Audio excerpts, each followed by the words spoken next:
Hey everyone, welcome back. I'm building in Minecraft today while we dive into a story that honestly made my jaw drop the first time I read it. Sometimes you do something generous, something you think is helping a friend in their worst moment, and somehow you end up being the villain in their story. Before we dive in, I just want to thank everyone who's been supporting the channel, whether you comment, watch, or just listen while you unwind. Having you here means more than you know, and it's why I keep coming back to share these stories with you. So let's talk about what happens when you sacrifice your own security to save someone's dream wedding, only to become the villain in their twisted narrative. My best friend since college was getting married, but hit serious financial trouble 2 months before the big day. The venue demanded full payment or they'd cancel everything, and she was absolutely desperate. She called me on a Tuesday night, and I could hear the panic in her voice before she even said hello. We'd been best friends since freshman year of college, the kind of friendship where you don't need to explain yourself because the other person already gets it. So when she told me the venue was threatening to cancel her wedding unless they received the full $15,000 payment by Friday, I didn't hesitate. She was sobbing, saying this was supposed to be the happiest time of her life and it was all falling apart. Her fiancé's family had promised to cover the venue, but backed out last minute over some family drama she didn't want to get into. She swore up and down she'd pay me back within 6 months, maybe sooner. She even laughed through her tears and said she'd have it in writing if I wanted. I told her that wasn't necessary. We were best friends. I trusted her. I liquidated my emergency fund the next morning. $15,000 I'd been saving for years, gone in one wire transfer. But I genuinely didn't mind. She was my person, and I wanted her to have the wedding she'd been dreaming about since we used to stay up late in our dorm room, talking about our future lives. The wedding itself was absolutely beautiful. Gorgeous venue overlooking the water, flowers everywhere, a live band that had everyone dancing until midnight. I was her maid of honor. I gave a speech about friendship and loyalty and how lucky I felt to stand beside her on the most important day of her life. She hugged me afterward and whispered thank you in my ear. I thought everything was perfect. 6 months came and went. I didn't bring it up right away because I figured she was still getting settled into married life, and maybe money was tight. I get it. Weddings are expensive and starting a new life together comes with costs. But then 6 months turned into 8, then 10, then a full year. Every time I gently mentioned the loan, her whole demeanor would shift. Sometimes she'd start crying about how expensive everything was, how her husband's student loans were crushing them, how they were barely making rent. Other times she'd get weirdly defensive, like I was attacking her by even bringing it up. She'd say things like, I thought you did this because you cared about me, not because you wanted something in return. Which, I mean, I did care about her. That's exactly why I gave her the money. But it was still a loan. We both knew that. Then things started getting uncomfortable in a way I couldn't ignore anymore. She began avoiding my calls. Our weekly coffee dates suddenly had scheduling conflicts. When we did see each other, she changed the subject anytime finances came up. I started to feel like I was the one who'd done something wrong, which is honestly kind of wild when you think about it. I'd given her $15,000 to save her wedding, and now I was being treated like the bad guy for expecting it back. The mental gymnastics required to pull that off are genuinely impressive. Finally, I decided to handle it the adult way. I drafted a formal but friendly payment plan request. Nothing aggressive, just a simple breakdown suggesting she could pay me back in installments over the next 2 years. $300 a month, totally manageable. I sent it via email with a kind message saying I understood things were tight, but I really needed to start getting my emergency fund rebuilt. I even apologized for not bringing it up sooner in a more structured way. I was trying to be considerate. 2 weeks later, I was served with a lawsuit. An actual legal lawsuit. I opened the envelope standing in my doorway and genuinely thought it was a mistake at first. But no, there it was in black and white. My best friend and her husband were suing me for harassment and claiming that the $15,000 had been a gift, not a loan. They said I was now trying to extort them and ruin their marriage out of jealousy because I was still single. The filing claimed I had engaged in a pattern of aggressive behavior designed to cause them emotional distress. I sat down on my couch and just stared at the papers for probably 20 minutes. This couldn't be real. This was someone I'd known for over a decade, someone who'd been in my life for every major moment, someone I trusted completely, and now she was claiming in a legal document that I was a jealous, harassing extortionist. Her husband's brother was a lawyer, apparently, and he was handling the whole case pro bono as a favor to the family. They had legal representation, and I had a stack of papers accusing me of crimes I didn't commit. That's when everything unraveled. I wasn't about to roll over on this. I hired a lawyer with money I frankly didn't have, which felt ironic considering this whole mess started because I was trying to get my savings back. My attorney asked if I had any documentation of the loan agreement. I pulled up everything. Bank records showing the wire transfer with a memo line that said venue payment loan. Text messages where she explicitly used the word loan multiple times. But the real kicker was a voice memo I'd completely forgotten about.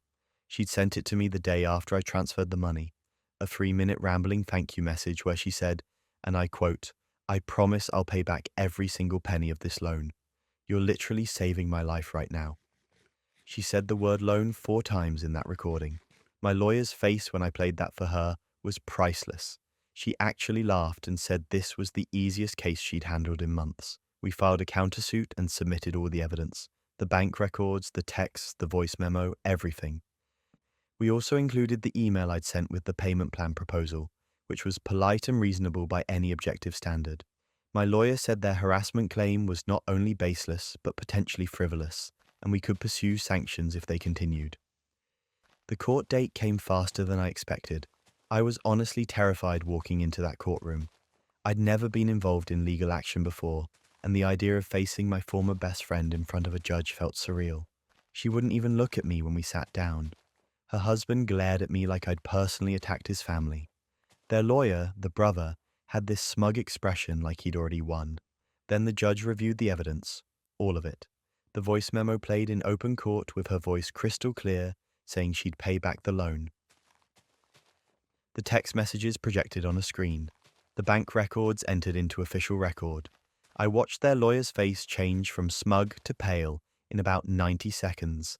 He tried to argue that the context was unclear, that loan was just a figure of speech, that my email constituted harassment.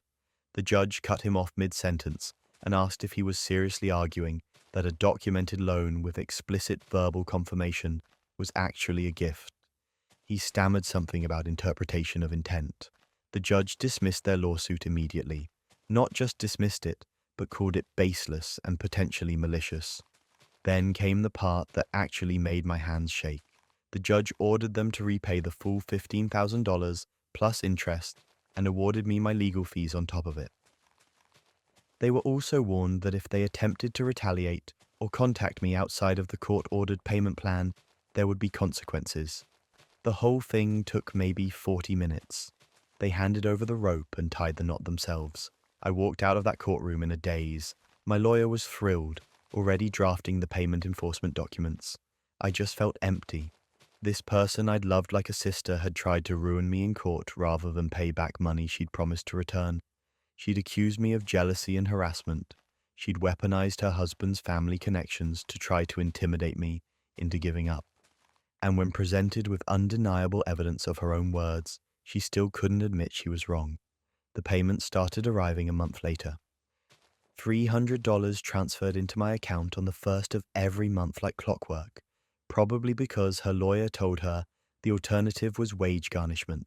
No apology, no explanation, just silent payments appearing in my bank account from someone who used to be the most important person in my life.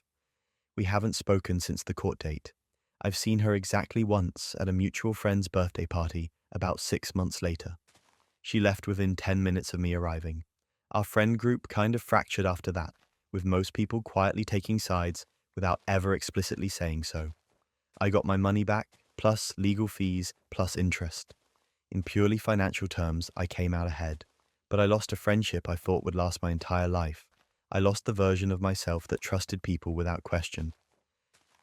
And I learned that sometimes the people closest to you are capable of betrayals you never saw coming. Money and friendship rarely mix well, but at least that nightmare ended in court. The next story, it started at the altar and somehow got even messier. I thought I'd found my person, like, genuinely. Jake wasn't just attentive, he was the kind of guy who remembered how I took my coffee, who'd text me random articles he thought I'd find interesting, who made me feel seen in a way I didn't even know I needed. His family welcomed me like I'd always been part of their circle. His mum hugged me the first time we met. His sister immediately started planning girls' nights. It felt like I'd won some kind of cosmic lottery. When he proposed, it was perfect. Small, intimate, just us on a hiking trail we'd been talking about for months. No flash mob, no public spectacle, just him and me, and a ring that somehow managed to be exactly what I would have picked for myself. I said yes before he even finished asking. Wedding planning started, and honestly, it was smoother than I ever expected. Everyone warns you about bridezilla moments and family drama and vendor nightmares, but we were cruising through it. Then his sister mentioned she knew a wedding planner who could give us a steep discount. A friend of the family, she said. Someone who owed her a favor. I wasn't going to say no to saving money, so I agreed to meet her. Her name was Melissa. Professional, polished, the kind of person who had everything color-coded in her planner and answered emails within the hour. We met twice, maybe 3 times total. She was always a little distant, but I figured that was just her work mode. Some people are warm and bubbly, some people are efficient. She was efficient. She asked the right questions, took notes, sent follow-up emails with vendor options and timeline breakdowns. I had no complaints. The wedding day arrived and everything was flawless. I'm talking magazine-level flawless. The flowers were perfect. The lighting was perfect. The timeline ran like clockwork. Even the weather cooperated. I remember thinking this was one of those rare moments where everything just worked, where the universe aligned and decided to give me a break. We got through the ceremony without a hitch. Jake cried when I walked down the aisle, which made me cry, which made half the guests cry. It was beautiful. Cocktail hour started, and I was floating on this cloud of relief and happiness and champagne. That's when Jake's cousin approached me. She was tipsy, smiling in that loose, unfiltered way people get after a few drinks. She threw her arm around my shoulders and said, I just think it's so cool that you're okay with the whole Melissa situation. Like, so mature. I don't think I could do that. I laughed, assuming she was talking about some family drama I wasn't aware of. What situation? She blinked at me. Wait, you know Melissa's Jake's ex, right? The champagne in my stomach turned to ice. I must have looked confused because she kept talking, her smile fading as she realized she'd just stepped into something. Melissa, your wedding planner. She and Jake dated for like 6 years. Everyone thought they were going to get married. I just assumed you knew and were being, super chill about it. I stood there, holding my bouquet, wearing a dress that Melissa had helped me pick out, in a venue that Melissa had scouted, surrounded by centerpieces that Melissa had designed. My brain was trying to process what I'd just heard, but it kept short-circuiting. Jake's ex-girlfriend, his ex-girlfriend of 6 years, the woman his family thought he was going to marry. That Melissa, she'd been our wedding planner this entire time, and everyone knew. His sister knew, his mum knew, his entire family knew. They all thought I was in on it, that I was mature and modern and totally fine with my fiancé's ex-girlfriend orchestrating every detail of our wedding day. I excused myself and found Jake near the bar, laughing with his groomsmen. I pulled him aside, keeping my voice low because we were surrounded by 200 guests who had no idea the ground was currently splitting open beneath me. Why didn't you tell me Melissa was your ex? He went pale. Actually pale. The kind of pale that tells you everything you need to know before a single word is spoken. I didn't think it mattered, he said. I stared at him. You didn't think it mattered. It was so long ago. We've both moved on. My mum suggested hiring her because she gives family discounts, and I thought it would just create unnecessary drama if I brought it up. You've been so stressed with planning, I didn't want to add to it. Unnecessary drama. He'd hired his ex-girlfriend of 6 years to plan our wedding, let her coordinate everything from the flowers to the vows, let her know more about our relationship timeline than I did. And he thought telling me would create unnecessary drama. This is where it gets absurd. I asked him when they broke up. He said 4 years ago. I asked him why they broke up. He said it just didn't work out. I asked him if his family stayed in touch with her. He admitted they did. She still came to family dinners sometimes. His mum considered her a close friend. I was standing there in my wedding dress, during my own reception, realizing that my fiancé's ex-girlfriend had been intimately involved in every decision we'd made for the past 8 months. She knew our budget. She knew our guest list. She knew our vows. She'd helped me choose my dress. She'd coordinated the timeline for our first dance. Then came the breaking point. I asked Jake if Melissa knew about me when they hired her. He hesitated, which was answer enough. But then he admitted that yes, she knew. She'd congratulated him on the engagement. His mom had apparently asked her directly if she'd be comfortable planning the wedding, and Melissa had said, of course, she was happy for us. I felt like I was in a psychological thriller. Everyone around me had been operating with information I didn't have, making decisions that affected me, and somehow I was the only person who didn't get a vote. Our first dance was supposed to start in 10 minutes. The DJ was setting up. Guests were gathering around the dance floor, and I was standing there realizing I'd married someone who thought lying by omission was an acceptable way to handle major decisions. I asked him point blank, "Did you think I wouldn't find out?" He said he hoped it wouldn't come up, that if it did, I'd understand he was just trying to keep things simple, that Melissa had done an amazing job and that should be what mattered. You almost have to admire the logic. Truly, the mental gymnastics required to convince yourself that hiring your long-term ex to plan your wedding without telling your bride is somehow the path of least resistance. I told him I needed a minute and walked back into the reception hall. I looked around at everything Melissa had created, the centerpieces she'd chosen, the lighting she'd designed, the seating chart she'd arranged. Every single detail had been touched by a woman who'd spent 6 years of her life with my husband, who still had dinner with his family, who knew things about him I was probably still discovering, and everyone knew except me. I found Melissa near the entrance, checking something on her clipboard. She looked up when I approached, and for the first time, I saw something other than professional distance in her expression. Maybe guilt, maybe pity. I'm not sure. "Did Jake ask you to keep this from me?" I asked. She hesitated, then nodded. "He said you'd be upset if you knew, and he didn't want to start the marriage off with conflict." I thought about saying something, but it wasn't my place. Wasn't her place. She'd planned my entire wedding, but telling me she used to sleep with the groom wasn't her place. I walked back to Jake. Our first dance music was starting. Guests were clapping, waiting for us to take the floor. And I looked at him, this man I'd thought I knew, and realized I had no idea who I'd just married. I told him I was leaving. He tried to grab my hand, said we could talk about this later, that I was overreacting, that everyone was watching. I pulled away and walked straight out of the reception hall, still in my dress, still holding my bouquet. His family tried to stop me. His mom actually chased me into the parking lot, saying I was being dramatic, that Melissa was ancient history, that I was ruining everything over nothing. I told her she'd helped orchestrate a lie that involved everyone except me, and I didn't owe her an explanation. I drove to my best friend's apartment. She opened the door, took one look at me standing there in full bridal gear, and just pulled me inside without a word. The marriage was annulled 3 weeks later. Jake tried to fight it at first, said we could work through this, that I was throwing away our future over a misunderstanding. But there was no misunderstanding. He'd made a choice to hide something massive from me, and his entire family had backed him up. That wasn't a foundation I could build a life on. I found out later that Melissa had volunteered for the job. She'd heard through Jake's sister that we were looking for a planner and reached out directly. Jake's mum thought it was generous. Jake thought it was convenient. Nobody thought about what it meant that I was being kept in the dark.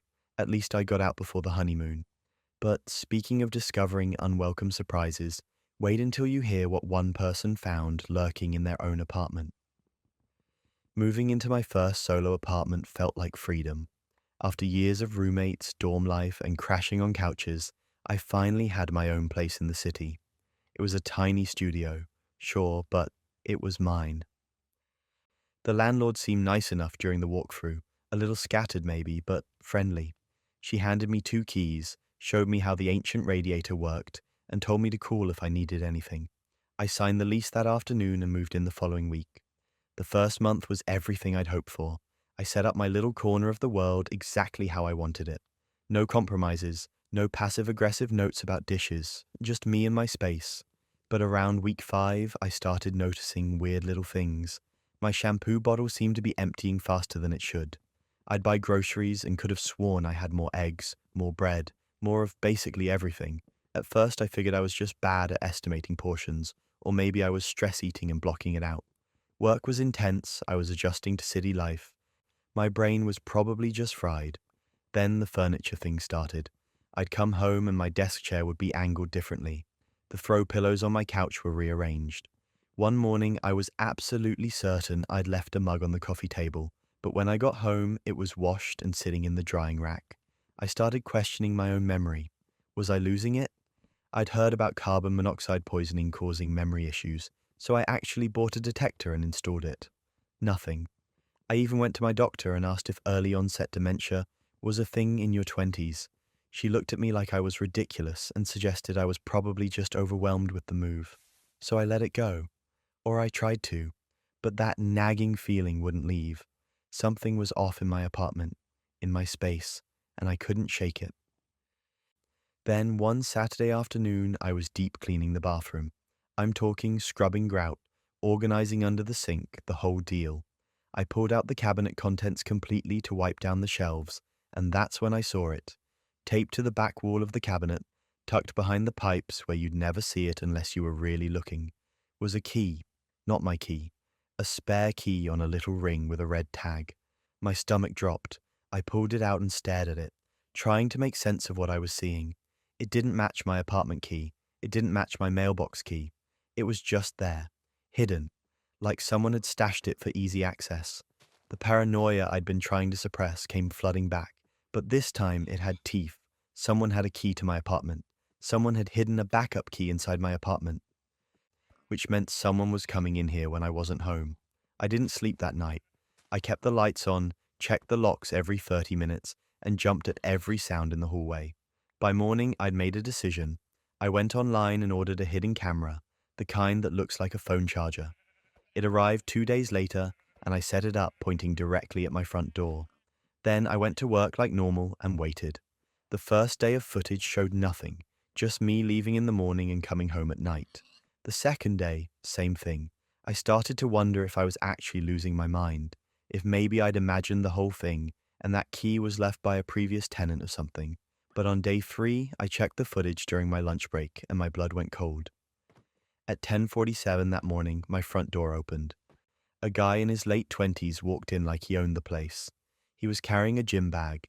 He locked the door behind him, dropped the bag on my couch, and headed straight for my bathroom. I could hear the shower running through the camera's audio. He showered for 20 minutes using my towel, my soap, my shampoo. Then he walked into my kitchen area in just a towel, opened my fridge, and made himself a sandwich with my groceries. He ate it standing at my counter, scrolling through his phone. After that, he actually lay down on my bed and took a nap.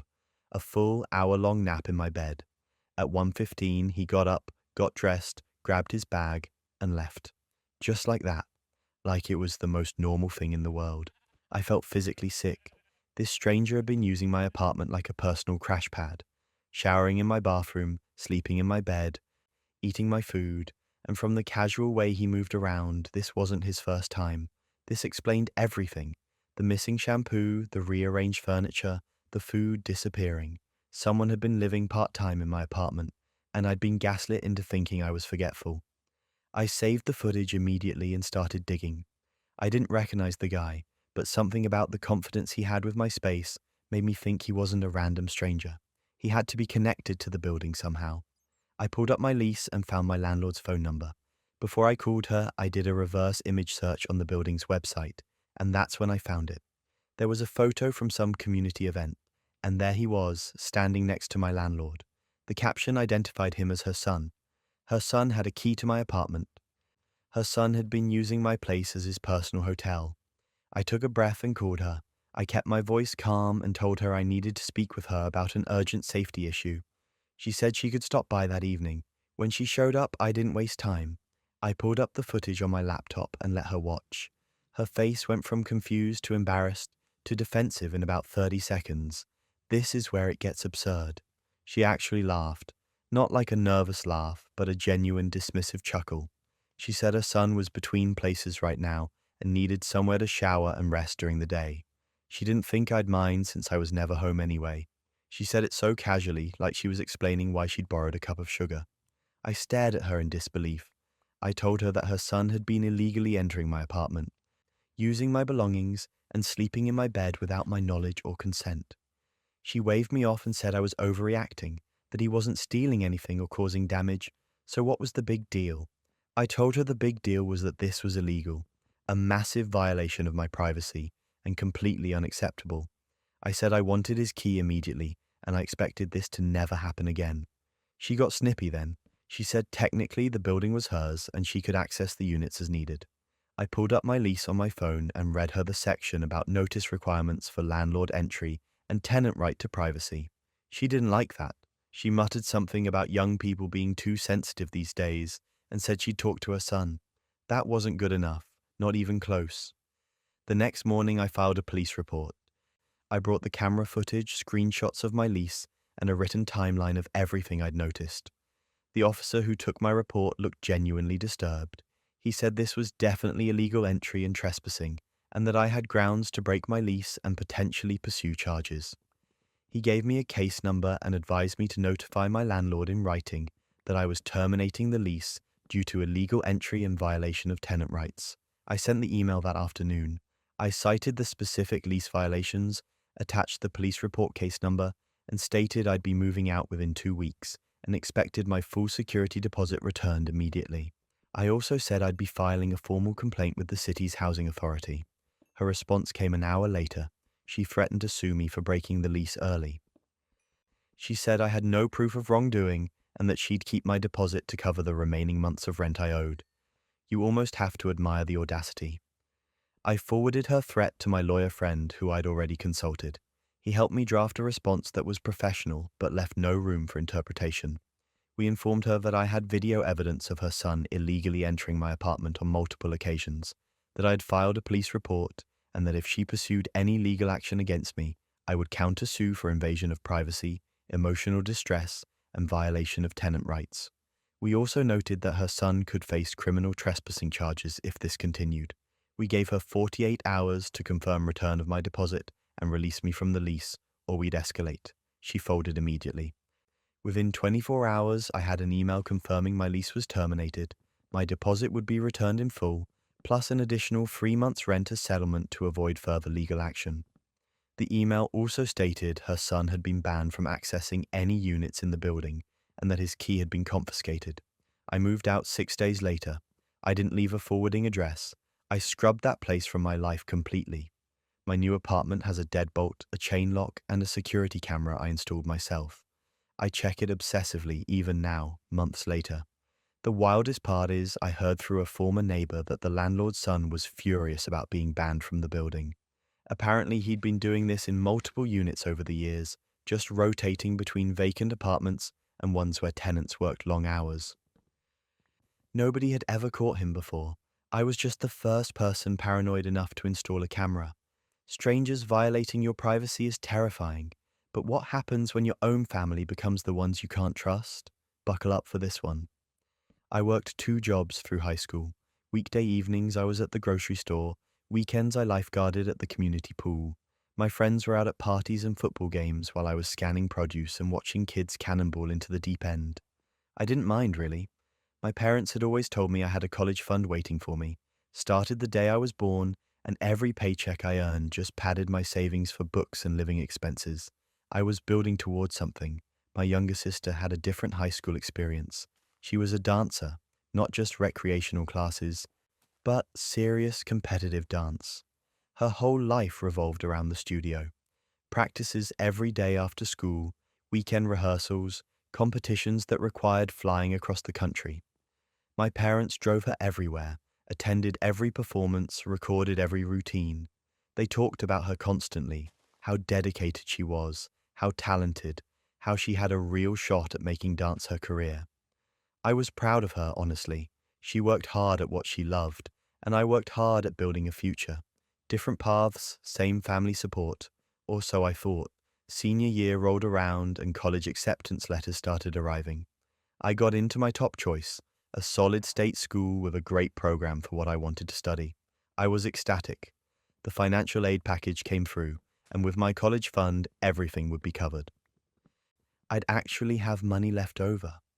I brought the paperwork to my parents to go over the details and figure out the transfer process for the fund. They went quiet, like weirdly quiet. My dad looked at my mum. My mum looked at the table. I asked again about accessing the fund, and my mum started crying. That's when I knew something was catastrophically wrong. My dad finally spoke. He said the fund was gone, not reduced, not partially available, gone, completely empty. I stared at them, waiting for the punchline, the explanation that would make sense. My mum kept crying. My dad explained that over the past 4 years, they'd been withdrawing from the fund to pay for my sister's dance academy. The elite training program cost almost $15,000 a year.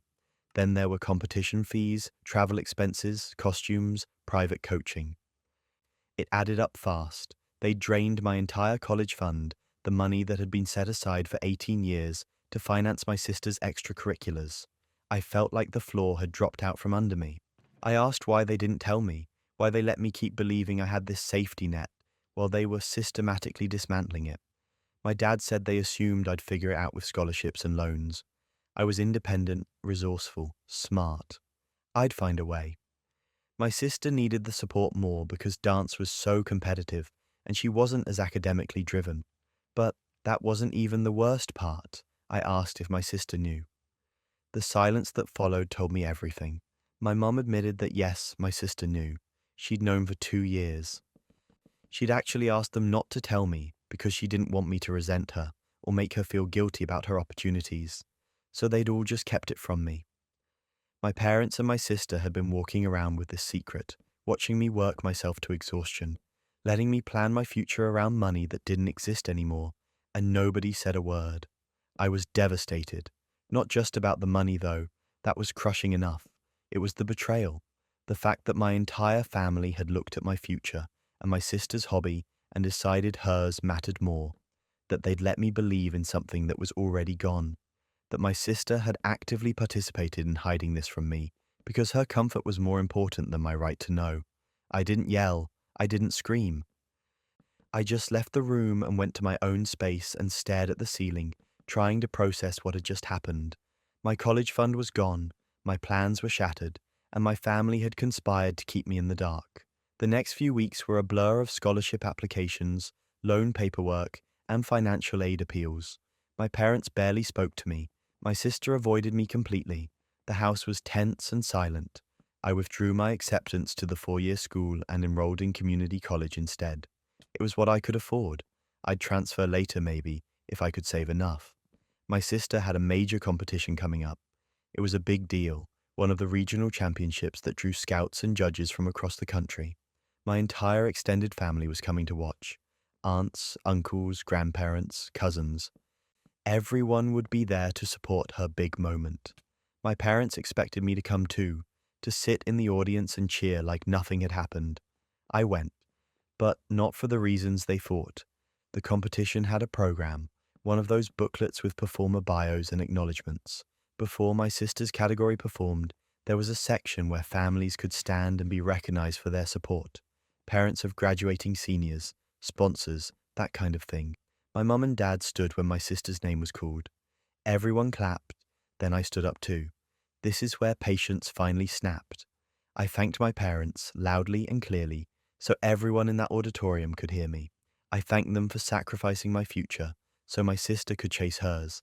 I mentioned the exact dollar amount they'd taken from my college fund. 18 years of savings, over $70,000, gone to pay for dance competitions, while I worked 2 jobs and planned a future that had already been stolen from me. I said how grateful I was to learn that my education was less important than my sister's hobbies, and how touching it was that she'd asked them to hide it from me so she wouldn't feel bad. The room went dead silent. You could hear people shifting in their seats. My extended family was staring at my parents. My grandmother's face went from confused to horrified as she processed what I'd just said. My mum was pale. My dad looked like he wanted to disappear into the floor. I sat back down. The coordinator tried to move the program along, but the damage was done. People were whispering. I could see my aunts leaning over to question my parents. My uncle's face was furious. My sister performed about 20 minutes later. I could tell she was rattled. Her movements were off. Her timing was shaky. She'd probably heard what I said, or someone had told her. The routine she'd been perfecting for months fell apart. She didn't place, not even top 5. After the competition, my extended family descended on my parents. Apparently, nobody else had known about the college fund situation. My grandmother was appalled. My uncle, who'd helped set up the original fund, was livid. They'd always wondered how my parents afforded my sister's expensive training, and now they knew. The family group chat apparently exploded that night with people taking sides. My parents cut me off completely. No more contact, no financial support, nothing. They said I'd humiliated them and ruined my sister's competition out of spite, that I was selfish and cruel and they were ashamed of me. Fine. I'd already been planning to go it alone anyway. I paid my own way through community college. I worked full-time, took classes part-time, lived in a tiny apartment with 2 roommates. It took me 3 years to save enough to transfer to a 4-year school. I got scholarships, grants, every bit of financial aid I qualified for. I graduated with debt, sure, but I did it entirely on my own. My sister quit dance about 2 years after that competition. Just stopped. My mum called me once years later and mentioned it casually like it was no big deal. Said my sister lost her passion for it and decided to pursue other things. All that money, all those sacrifices, all that family drama, and she quit anyway. She works in marketing now. Never professionally danced a day in her life after high school. I don't regret what I did at that competition. People say I should have handled it privately, that I was cruel to call them out publicly like that. Maybe, but they'd privately stolen my future and expected me to smile and applaud while they celebrated the person they'd chosen over me. They wanted me to keep their secret so they could keep pretending they were good parents to both of us. I gave them honesty, in front of everyone who mattered, and yeah, it burned bridges, but those bridges were already rotted through. I just made sure everyone could see the damage. Worth it. Money stolen from your future is one thing, but imagine discovering your entire identity was built on lies. Thanksgiving at my parents' house was a tradition carved in stone. 20 relatives, same seating chart every year, same rotation of who brought what dish, same gratitude speeches before we ate. My mom orchestrated it like a military operation. Everything had to be perfect. Everything had to follow the script. Looking back, I realize now that the rigid structure wasn't about tradition at all. It was about control, about keeping everyone in their assigned roles so nothing could slip out of place. This particular Thanksgiving started like all the others. The turkey was golden, the table was set with my grandmother's china, and everyone filed into their designated seats. My dad carved the bird while my mum fussed over side dishes. My brother was quieter than usual, but he'd been going through some stuff with work, so I didn't think much of it. We went around the table doing our gratitude speeches, the annual ritual where everyone says something thankful and heartfelt before we can finally eat. My uncle was sitting at the far end of the table, and I noticed he'd been hitting the wine pretty hard even before dinner started. When his turn came, he stood up, which was already weird because nobody ever stood for these things. He raised his glass, swaying slightly, and his face had this strange expression I couldn't quite read. Bitterness, maybe, or relief. "I'm grateful," he started, his words slightly slurred, "that we can all finally stop pretending." The table went silent. My mom's fork clattered against her plate. My dad's hand froze mid-reach for the gravy boat, and my uncle just kept going. He said he was tired of carrying secrets for people who didn't deserve his loyalty. He said he'd been asked to lie for 15 years, to smile at family gatherings while knowing things that would destroy us all. And then he said it. My dad had an affair 15 years ago. My mom knew about it. They stayed together for the kids, for appearances, for whatever reason people tell themselves when they're too scared to blow up their lives. The room felt like all the oxygen had been sucked out. I looked at my dad, waiting for him to deny it, to tell my uncle he was drunk and talking nonsense. But my dad just sat there, pale and silent, staring at his plate like if he didn't make eye contact it would all go away. But that wasn't even the worst part. My uncle turned to my younger brother, who was 23 and sitting across from me looking confused and scared, and said, "And I think you deserve to know that the man sitting at the head of this table isn't your biological father." Everything after that happened in fragments. My brother's chair scraping backward, my mum screaming at my uncle to shut up, to get out, to stop ruining everything. My dad finally moving, reaching for my brother, who yanked his arm away like he'd been burned. Relatives talking over each other, some trying to calm everyone down, others demanding explanations. I just sat there, frozen, trying to process what I'd just heard. My brother ran out, just grabbed his coat and left, and I heard his car peel out of the driveway while my mom was still screaming. I looked around the table at all these people I'd known my entire life and realized they were strangers. Every single one of them had been lying to me. I demanded answers, not politely, not calmly. I stood up and said, "Someone better start talking right now, or I was walking out that door and never coming back." My mum was crying, my dad was still frozen, and my aunt, my mum's sister, was the one who finally spoke. She told me that my dad's affair happened when I was 8, some woman from his office. It lasted 6 months before my mum found out. There were fights, threats of divorce, the whole nightmare. But they decided to stay together. For me, they said. For the family. They went to counseling, they worked through it, they moved forward.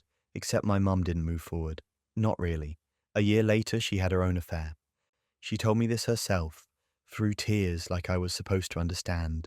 She said it was revenge, it was pain, it was feeling unloved and unwanted, and needing someone to make her feel human again. And she got pregnant. My brother was the result. The table erupted again. I looked at my grandparents, both sets, sitting quietly at the edges like they were watching a play. I asked them directly if they knew. My dad's mother looked away. My mum's father nodded slowly. They knew. Everyone knew. My other aunt, my dad's sister, admitted she'd known since my brother was born.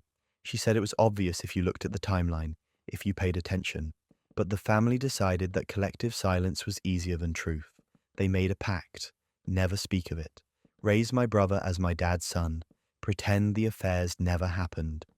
Move forward like a normal, functional family. I was the only adult sibling kept in the dark. They all decided collectively that I didn't need to know, that protecting the illusion was more important than giving me the truth about my own family. I asked my dad why he stayed, why he raised a child that wasn't his. He said he loved my brother regardless of biology. He said he'd made mistakes too, so who was he to judge? He said he wanted to keep the family together, but the way he said it, hollow and rehearsed, made me think he'd been telling himself that story for so long, he'd started to believe it. My mum said she never meant for it to happen, that she was in a dark place and made choices she regretted. But she didn't regret my brother, she said. She couldn't regret him, which I guess was supposed to make it better somehow. I left. I couldn't be in that room anymore with those people and their decades of coordinated deception. I tried calling my brother, but he wouldn't pick up. I drove to his apartment and he wouldn't answer the door. I left him messages saying I didn't care about biology, that he was my brother no matter what, but he never responded. What happened next? Nobody saw it coming. My brother cut off contact with everyone, not just my parents, everyone. He moved across the country within 2 months, changed his number, blocked us all on social media. I only know he's alive because a mutual friend sees him occasionally and confirms he's okay, but he's made it clear he wants nothing to do with any of us. I stopped going to family events, completely. My parents tried to smooth things over, to act like we could all just move past this if we tried hard enough. They sent me long emails about forgiveness and family and how we all make mistakes. I told them the mistake wasn't the affairs. The mistake was lying to me for my entire adult life. The mistake was treating me like I was too fragile or too stupid to handle the truth about my own family. My uncle, the one who started all this, got ostracized by most of the family. They blamed him for destroying everything, like he was the villain in this story, instead of just the person who finally got tired of lying. He reached out to me a few months later and apologized for the way he did it, but said he didn't regret finally telling the truth. He said carrying that secret had been eating him alive for years, and he couldn't do it anymore. That Thanksgiving was the last time we were all in one room together. The family fractured completely. My parents are still together, still pretending everything is fine. My dad's siblings barely speak to my mum's siblings. My grandparents take sides depending on the day. And me and my brother were just out here trying to figure out who we even are when the foundation we were built on was made of lies. I think about that dinner sometimes, how normal it started, how quickly it all fell apart, how one drunk uncle with 15 years of resentment managed to detonate an entire family structure in under 5 minutes. Part of me wishes he'd kept his mouth shut, that I could have gone on living in ignorance. But the other part, the part that's louder now, is grateful, because living a lie, even a comfortable one, is still living a lie. I don't have a family anymore, Not in the traditional sense, but at least I have the truth, and maybe that's worth more than whatever we were pretending to be around that table.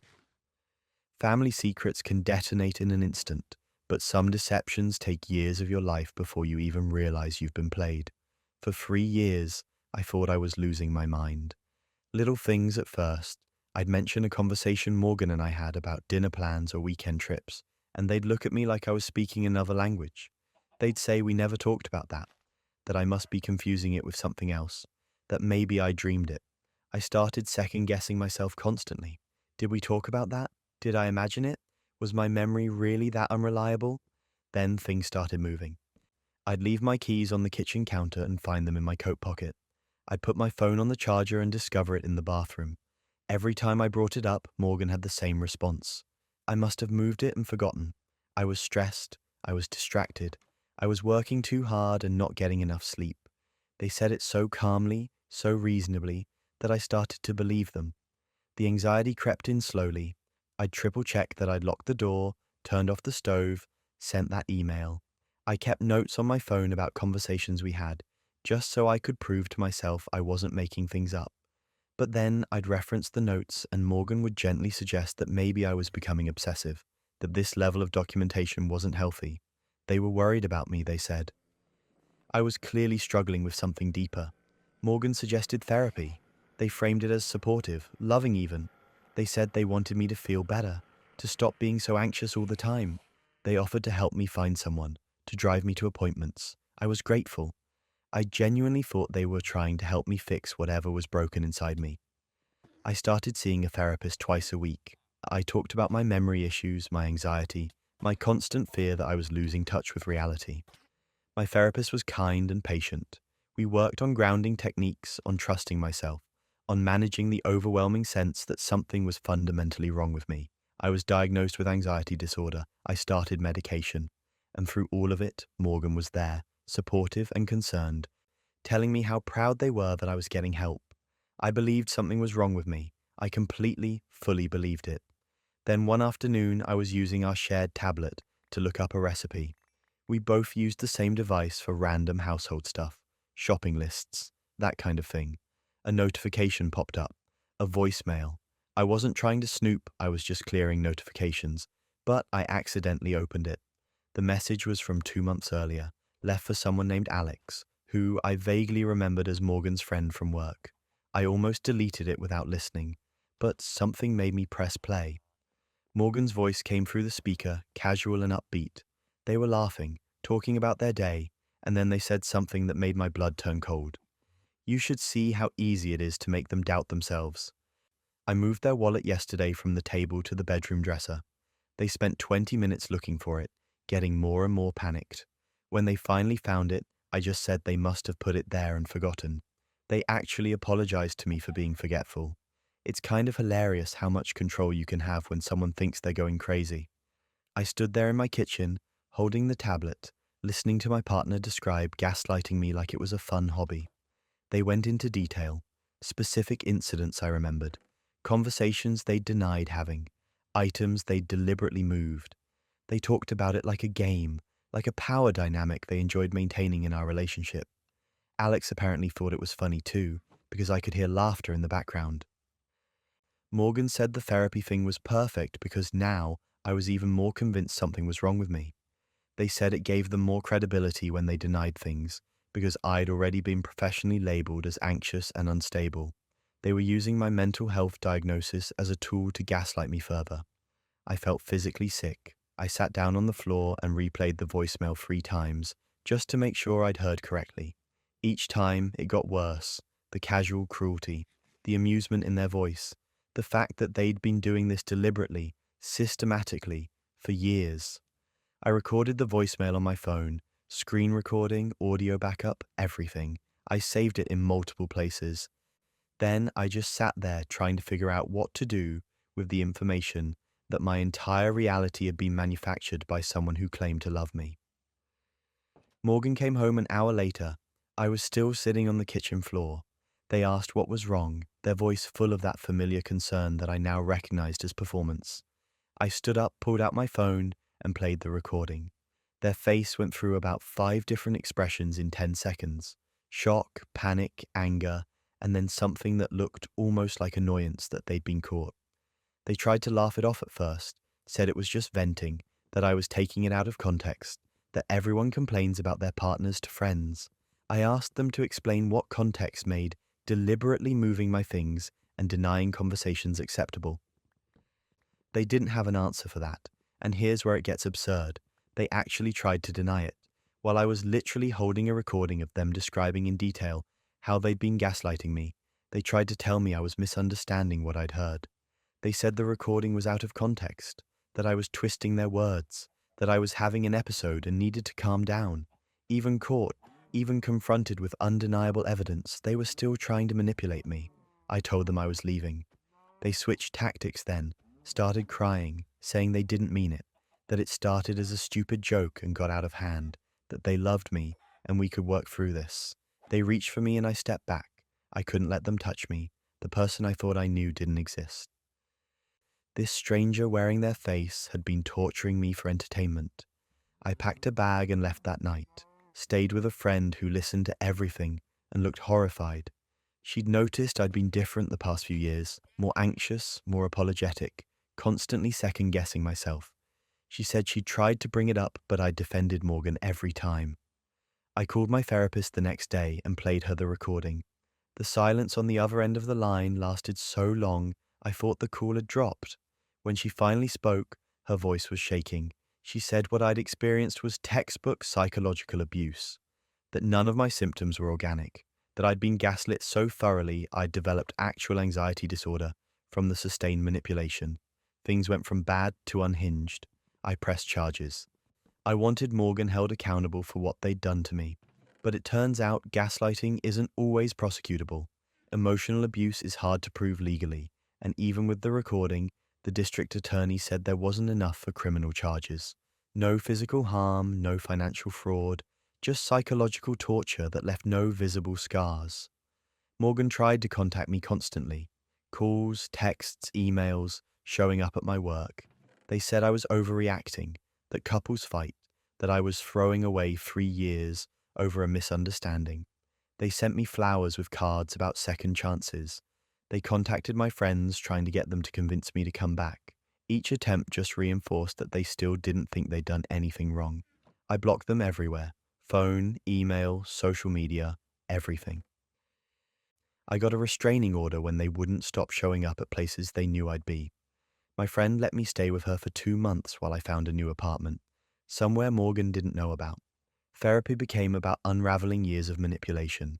My therapist helped me understand that my memory wasn't faulty, my instincts weren't wrong, my perception of reality wasn't broken. Everything I thought was failing in me had been deliberately constructed by someone who enjoyed watching me struggle. We worked on rebuilding my confidence, on trusting myself again, on recognizing manipulation tactics so I'd never fall into that pattern again. It's been over a year now. I'm still in therapy, probably will be for a while. But I trust myself again. When I remember something, I believe my memory. When something feels off, I trust that instinct instead of dismissing it. I don't apologize for existing anymore. Don't constantly check if my perception of events matches everyone else's. I heard through mutual friends that Morgan tried the same thing with someone new. Apparently it didn't work because their new partner called them out immediately and left. Maybe that recording I kept helped me warn people. Maybe Morgan just got sloppy. Either way, I'm glad I'm not there anymore. The worst part wasn't even the gaslighting itself. It was realizing that someone I loved looked at my pain and found it entertaining. That my suffering was a game to them. That they took my trust and weaponized it against me for years. But I survived it. I got out. And I'm learning to trust myself again. Psychological warfare from a partner is devastating. But sometimes betrayal comes from people you barely know, like the colleague who'll stab you in the back for a promotion. Our company's biggest client was on the verge of walking, not just threatening, not posturing for a better deal, but actively drafting termination notices and looking at competitors. We'd had a massive service failure, the kind that makes headlines and tanks stock prices. Systems went down during their peak business hours, they lost revenue, their customers were furious, and they were ready to burn the bridge and salt the earth behind them. I was on the project team, along with a few other engineers and my coworker Derek. When the crisis hit, it was all hands on deck, except most of those hands were flailing uselessly while I actually tried to fix the problem. I spent 72 hours straight at my desk. I'm talking no sleep, minimal food, just coffee and adrenaline, and the sinking fear that we were about to lose our largest account and possibly our jobs along with it. I rebuilt the system from the ground up. I identified every failure point, every vulnerability, every place where our infrastructure had collapsed. I documented everything in real time, sent updates to the client every few hours, walked them through what went wrong and exactly how I was fixing it. I got on calls at 2 in the morning to reassure their executive team. I wrote detailed reports about preventative measures and long-term solutions. I salvaged that relationship through sheer force of will and technical competence. Derek was technically on the project, but his contributions were minimal at best. He'd check in periodically, ask how things were going, offer vague suggestions that showed he didn't really understand the problem. Mostly, he just forwarded my updates to other people and CC'd himself on email chains. I didn't care at the time. I was too focused on actually solving the crisis to worry about who was doing what. We got the client to stay. It took every ounce of effort I had, but I convinced them we'd fixed the problems and it wouldn't happen again. They signed a new contract, even increased their service package. It was a genuine miracle, the kind of save that should have been celebrated across the entire company. Our VP called for a briefing once everything was stabilized. He wanted a full breakdown of what happened, how we fixed it, and what we learned.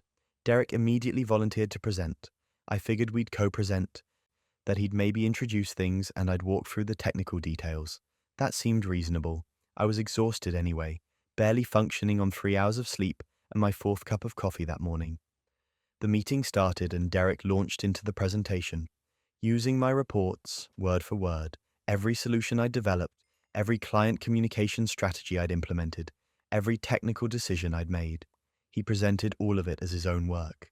He talked about the late nights he'd put in, the creative problem solving he'd done, the relationship management that had kept the client from walking. He used phrases I'd written, conclusions I'd drawn, recommendations I'd drafted. I sat there in disbelief, waiting for him to acknowledge my contribution, to say we instead of I, to give me even a shred of credit. He never did. The entire presentation was framed as Derek single-handedly saving the company's most important client relationship.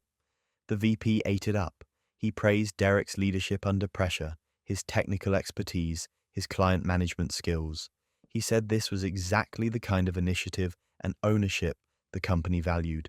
He hinted, pretty explicitly, that Derek was being considered for a senior position that was opening up. A promotion, a significant one. I was furious. But I didn't say anything in that meeting. I just sat there, smiling politely, nodding when appropriate, playing the good team member while my blood boiled underneath. Because I knew something Derek apparently didn't. Everything was documented. Every email, every report, every client communication. All of it was time-stamped and attributed. 2 days later, the VP sent a company-wide email celebrating Derek's achievement. It went to everyone. All departments, all levels, hundreds of people. The email detailed how Derek had worked around the clock to save our most important client relationship, how his technical brilliance and leadership had turned a potential disaster into a success story. It positioned him as a rising star in the company. And here's where it gets absurd. I hit reply all. I didn't write a long explanation or a defensive screed. I just forwarded the entire email chain from the crisis period. Every single message I'd sent over those 72 hours. Client updates, technical solutions, status reports, all of it. Every email was time-stamped, showing exactly when I'd sent it and what I'd written. The solutions Derek had presented as his own were there in my emails, sometimes verbatim, sent days before his presentation. Then I included Derek's emails from that same period, all dozen of them. They were mostly him asking me for updates on my progress, requesting I keep him in the loop, asking if there was anything he could do to help. In one email, he literally wrote, "Great work, keep me posted on your progress," in response to a technical solution I'd developed. His own words made it clear he was a spectator, not a participant. I didn't add commentary. I didn't need to. The emails spoke for themselves. The timestamps, the content, the clear chain of authorship. It was all right there for everyone to see. The VP called an emergency meeting within an hour. Just him, me, Derek, and HR. Derek's face when I walked in was pale and panicked. He knew exactly what was coming. The VP asked me to explain the emails. I walked through the timeline calmly and professionally. I showed how every solution Derek had presented came directly from my work, how the client communications he'd taken credit for were mine, how his actual contribution had been minimal oversight at best. Derek tried to defend himself. He said he'd been coordinating the effort, providing strategic direction, that he'd synthesized my technical work into a broader solution. The VP pulled up the emails on his laptop and asked Derek to point to a single strategic direction or synthesis he'd provided. Derek couldn't, because it didn't exist. HR asked if I had any other documentation. I pulled out my work logs showing the hours I'd been in the system during the crisis, 72 hours of active work time over 3 days. Derek's logs showed maybe 10 hours total, and most of that was meetings and email. The meeting ended with Derek being told to wait outside. The VP apologized to me directly. He said he'd been misled and that this was completely unacceptable. He asked why I hadn't spoken up during the original presentation. I told him the truth. I wanted to see how far Derek would take it, and I wanted the documentation to be undeniable when I finally presented it. Things went from bad to unhinged for Derek after that. He was demoted immediately, not just taken out of consideration for the promotion, but actually moved down a level. They transferred him to a different team, physically relocated his desk to another floor. The company-wide email celebrating his achievement was followed by a company-wide correction, stating that the crisis resolution had been led by me and that proper credit was being assigned. It didn't mention Derek by name, but everyone knew. I received the promotion, the senior position Derek had been angling for. The VP called it overdue recognition for my contributions to the company. I also got a formal apology from executive leadership for the misattribution of my work. Derek quit 3 months later. I heard through the office grapevine that he couldn't handle the humiliation, that people would reference the email chain whenever he tried to take credit for anything. He'd been branded as someone who steals other people's work, and that reputation stuck. He left without another job lined up, just walked out one day, and never came back. Some people in the office thought I'd been too harsh. That replying all to the entire company was overkill, that I should have handled it privately. But here's the thing, Derek had publicly taken credit for my work. He'd done it in front of executives, in front of the entire company. He'd built his reputation on my labor while I watched, so I publicly corrected the record with facts and documentation. If that felt harsh, maybe he shouldn't have stolen my work in the first place. I have no regrets. None. That promotion changed my career trajectory. It opened doors that would have stayed closed if Derek had successfully claimed my achievements as his own. And every time I think about those 72 hours I spent saving that client relationship, I know exactly who did the work. So does everyone else now. Exposing a credit thief felt amazing. But doing the right thing doesn't always end with vindication. Sometimes it costs you everything. I discovered the fraud by accident. I was reviewing quarterly expenses for my department and noticed some vendor invoices that didn't make sense. Services we'd supposedly paid for but never received. Companies I'd never heard of billing us for consulting work that nobody could verify actually happened. At first, I thought it was just sloppy bookkeeping, maybe some outdated accounts that hadn't been cleaned up. But the amounts were significant. Tens of thousands of dollars going out every month to these phantom vendors.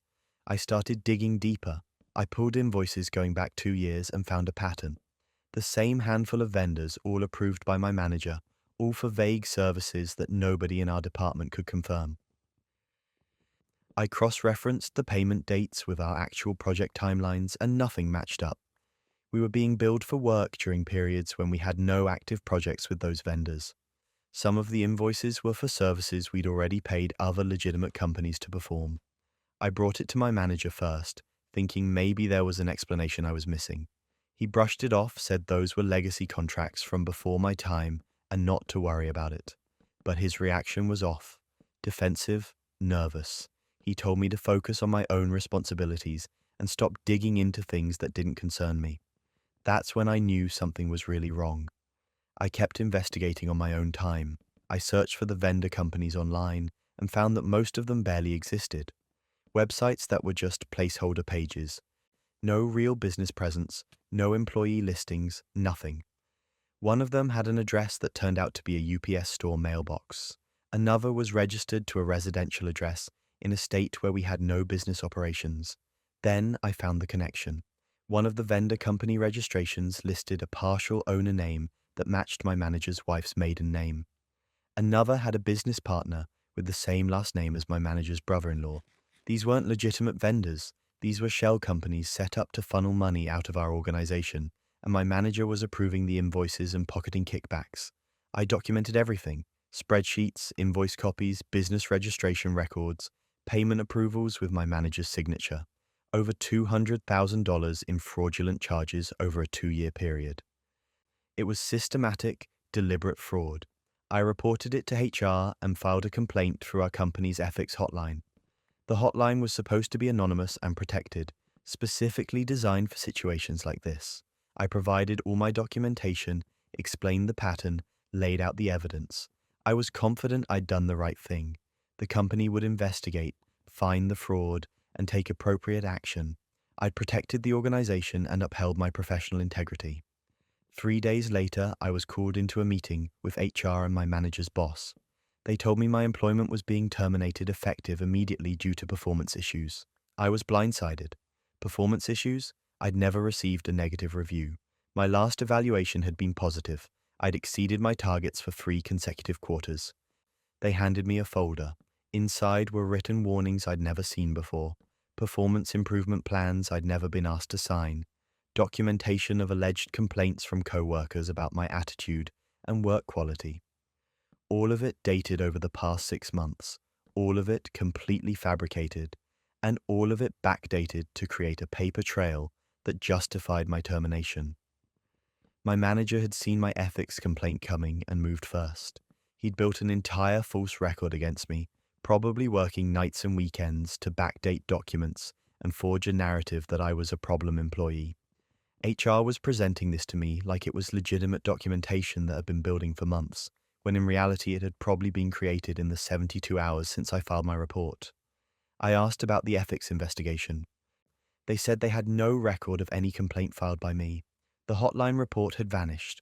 My documentation had disappeared into whatever black hole they'd created for inconvenient whistleblowers. I was being erased, and my fraud report was being erased with me. They escorted me out of the building that afternoon. Box of personal items, security watching me pack, the whole humiliating ritual. I was numb. I'd tried to do the right thing, and it had cost me my job. Worse, the fraud was going to continue because they'd successfully silenced the only person who'd noticed it.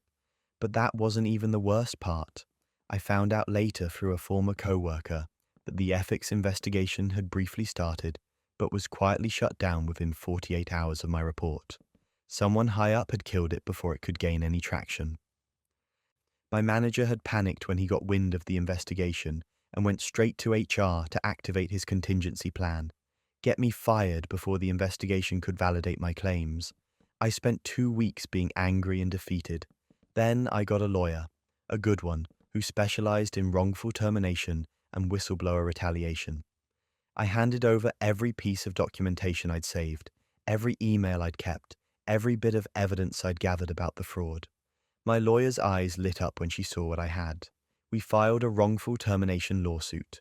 The company tried to dismiss it immediately, claiming my firing was legitimate and based on documented performance issues. But we had dates, we had metadata. We had proof that their documentation against me had been created after I filed my ethics complaint. Despite being backdated to look older, discovery was beautiful, absolutely beautiful. We got access to internal emails and communications, and the whole conspiracy unraveled.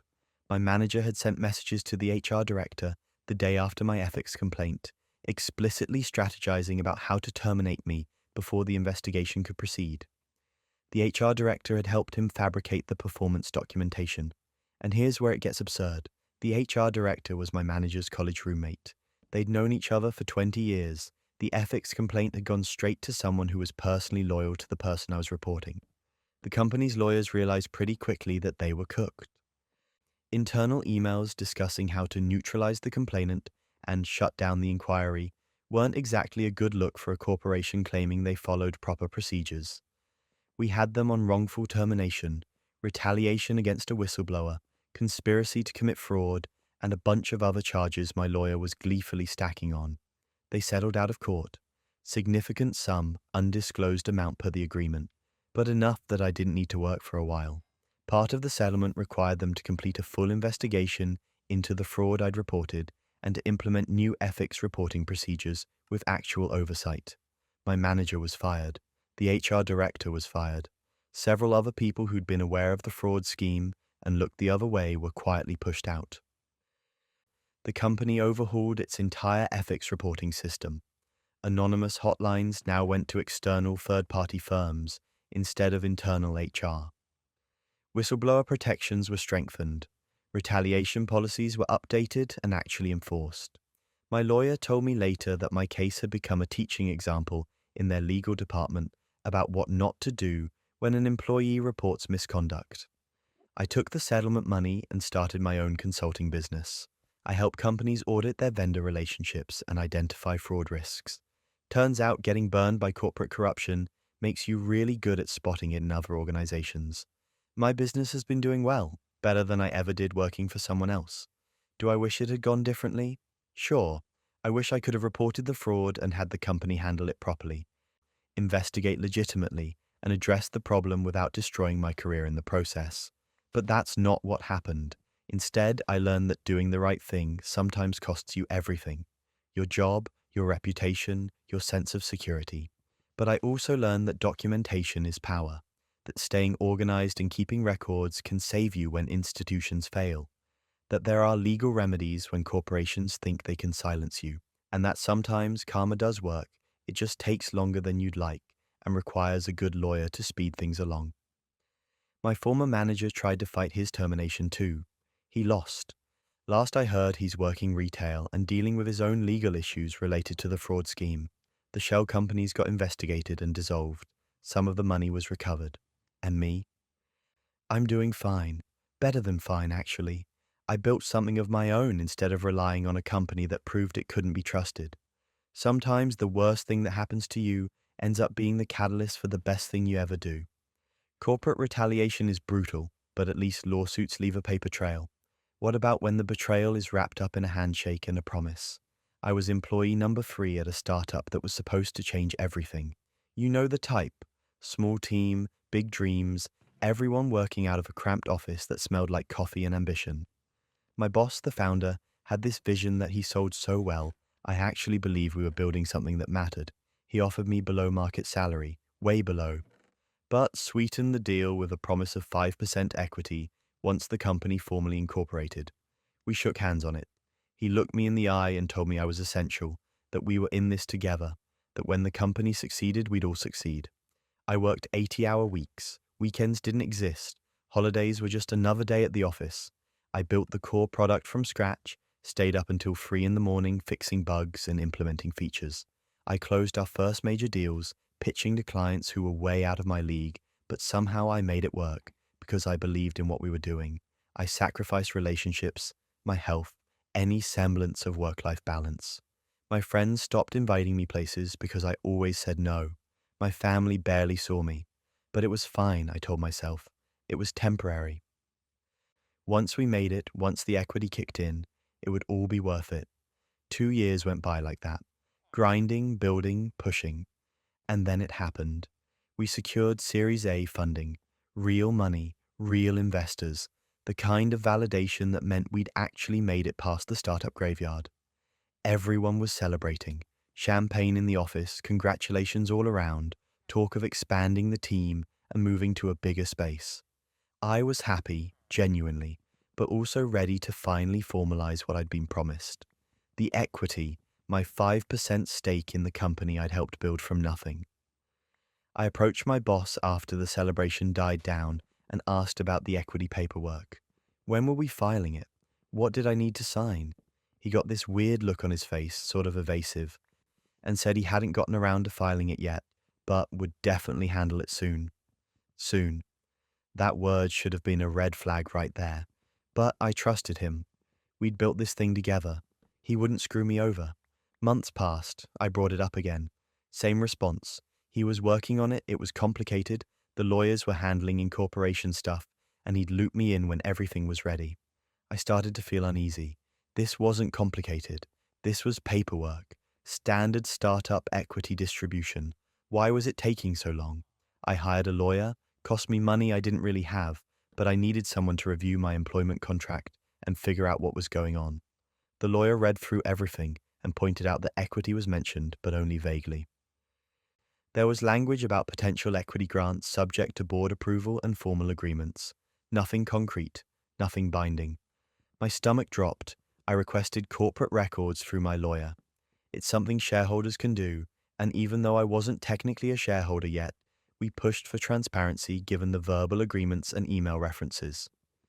When the cap table finally came back, I scanned through it looking for my name. It wasn't there. I went through it again, slower, thinking I'd missed it somehow. Nothing. My name appeared nowhere, but 3 other early employees were listed. People who'd joined after me. People I'd trained. They had equity. Actual, filed, legally binding equity. And I had nothing. I felt like I'd been punched in the chest. 2 years of my life. 2 years of sacrifices and promises and working myself into exhaustion. And he'd just decided I didn't deserve what he'd offered, what we'd shaken hands on. I confronted him, brought the cap table, brought the emails where he'd referenced my equity, brought my lawyer's analysis of the situation. I asked him directly why my name wasn't on that cap table when he'd promised me 5% from day one. And here's where it gets absurd. He looked me straight in the face and said I hadn't contributed at the level the others did, that the original promise was just conversation, not a formal agreement, that things had changed as the company evolved, and he'd made decisions based on who provided the most value. I'd built the core product, I'd closed the first deals, I'd worked longer hours than anyone else in that office. And he was telling me I hadn't contributed enough. I asked about the other early employees, the ones with equity who'd joined after me. What had they done that I hadn't? He got defensive then, said it wasn't a competition, that equity decisions were complex and based on multiple factors. He suggested maybe I was too focused on compensation instead of the mission. Like wanting what I'd been promised made me greedy. I walked out of that meeting shaking. My lawyer said we had a case. The emails referencing the equity agreement were enough to establish that a promise had been made, even if the contract language was vague. Verbal agreements backed up by written communication could hold weight, especially when other employees received what I'd been denied. I sued, filed a formal lawsuit against the company and my boss personally. He tried to settle quietly at first, offering me a small cash payout and a non-disparagement agreement. My lawyer said it was insulting given what the equity would have been worth. We countered. He pushed back. It dragged on for months, legal fees piling up, stress eating away at me. Then came the breaking point. Discovery revealed internal emails where my boss had discussed my equity with the other founders. He'd written that he thought 5% was too much and that I'd probably leave eventually anyway, so why bother filing the paperwork? He'd made a calculated decision to ignore his promise because he didn't think I'd fight back. Armed with those emails, we pushed harder. The case was heading to trial, which would have been expensive and public and messy for a company trying to attract more investment. They settled. I received cash equivalent to what the equity would have been worth at the Series A valuation. Not life-changing money, but significant. Enough to validate that I'd been right to fight. I left immediately, didn't give 2 weeks' notice, didn't help with transition, just walked out the day the settlement check cleared. My boss sent me an email saying he was disappointed I was leaving on bad terms, that he'd hoped we could part as friends. The audacity of that message after everything was almost impressive. The company folded 2 years later, burned through the Series A funding without gaining real traction.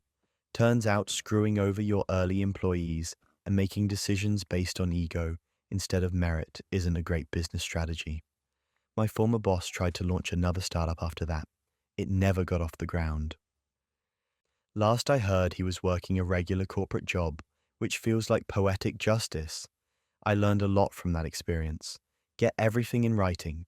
Don't trust handshakes and promises, no matter how sincere they seem. Protect yourself legally from day one, because the person who seems like your partner today might decide you're disposable tomorrow. And if someone shows you who they really are, believe them the first time. The settlement money helped me take time to figure out what I actually wanted. I eventually joined a different company, one with clear equity agreements and proper documentation. I still work hard, but I don't sacrifice everything anymore. And I definitely don't trust promises that aren't backed up by signatures and legal documents. Broken promises from bosses sting, but being forced to train the person replacing you while management lies to your face, that's a whole new level of disrespect. I'd been with the company for 6 years, 6 solid years of exceeding targets, taking on extra projects, mentoring junior employees, doing everything you're supposed to do when you're building a career. I wasn't just coasting, I was genuinely invested in the work, in the team, in the future I thought I was building there. Then my manager called me into his office one Monday morning and told me we were bringing on a new hire. Her name was Ashley. She had some experience in the industry, but would need training on our specific systems and processes. He wanted me to mentor her, get her up to speed, make sure she understood how we did things. I didn't think anything of it. I'd trained new people before. It was part of the job. Ashley started the following week. Right away, something felt off about her. She had minimal actual experience, her resume was thin, but she carried herself with this weird confidence that didn't match her skill level. During our first training session, she made a comment about how she'd probably be running things soon. I laughed, thinking it was a joke. She didn't laugh back. She just smiled in this knowing way that made my skin crawl. I spent 3 months training her, showed her every system, every client relationship, every process I'd spent years developing and refining. She was a slow learner, constantly needed things repeated, made mistakes that someone with her supposed experience shouldn't have been making. But she was always confident, always acting like she was doing me a favor by letting me teach her. The red flags kept piling up. She'd disappear for long lunches with no explanation. She'd take calls in the stairwell and come back looking smug. She had access to meetings I wasn't invited to, conversations with upper management that seemed way above her pay grade. I mentioned it to my manager once, asking why a brand new employee was getting FaceTime with executives. He brushed it off, said they were just getting to know the team. Then one afternoon, I was walking past the break room and overheard Ashley on her phone. She was laughing, talking to someone in that intimate tone people use with romantic partners. I wasn't trying to eavesdrop, but she wasn't exactly being quiet. She said something about staying at his place again, mentioned an address that sounded familiar. I pulled up the company directory later that day and checked. It was our VP's address, the VP who'd been in those mysterious meetings with her. The VP who had final say on departmental budgets and staffing decisions. She was sleeping with the VP.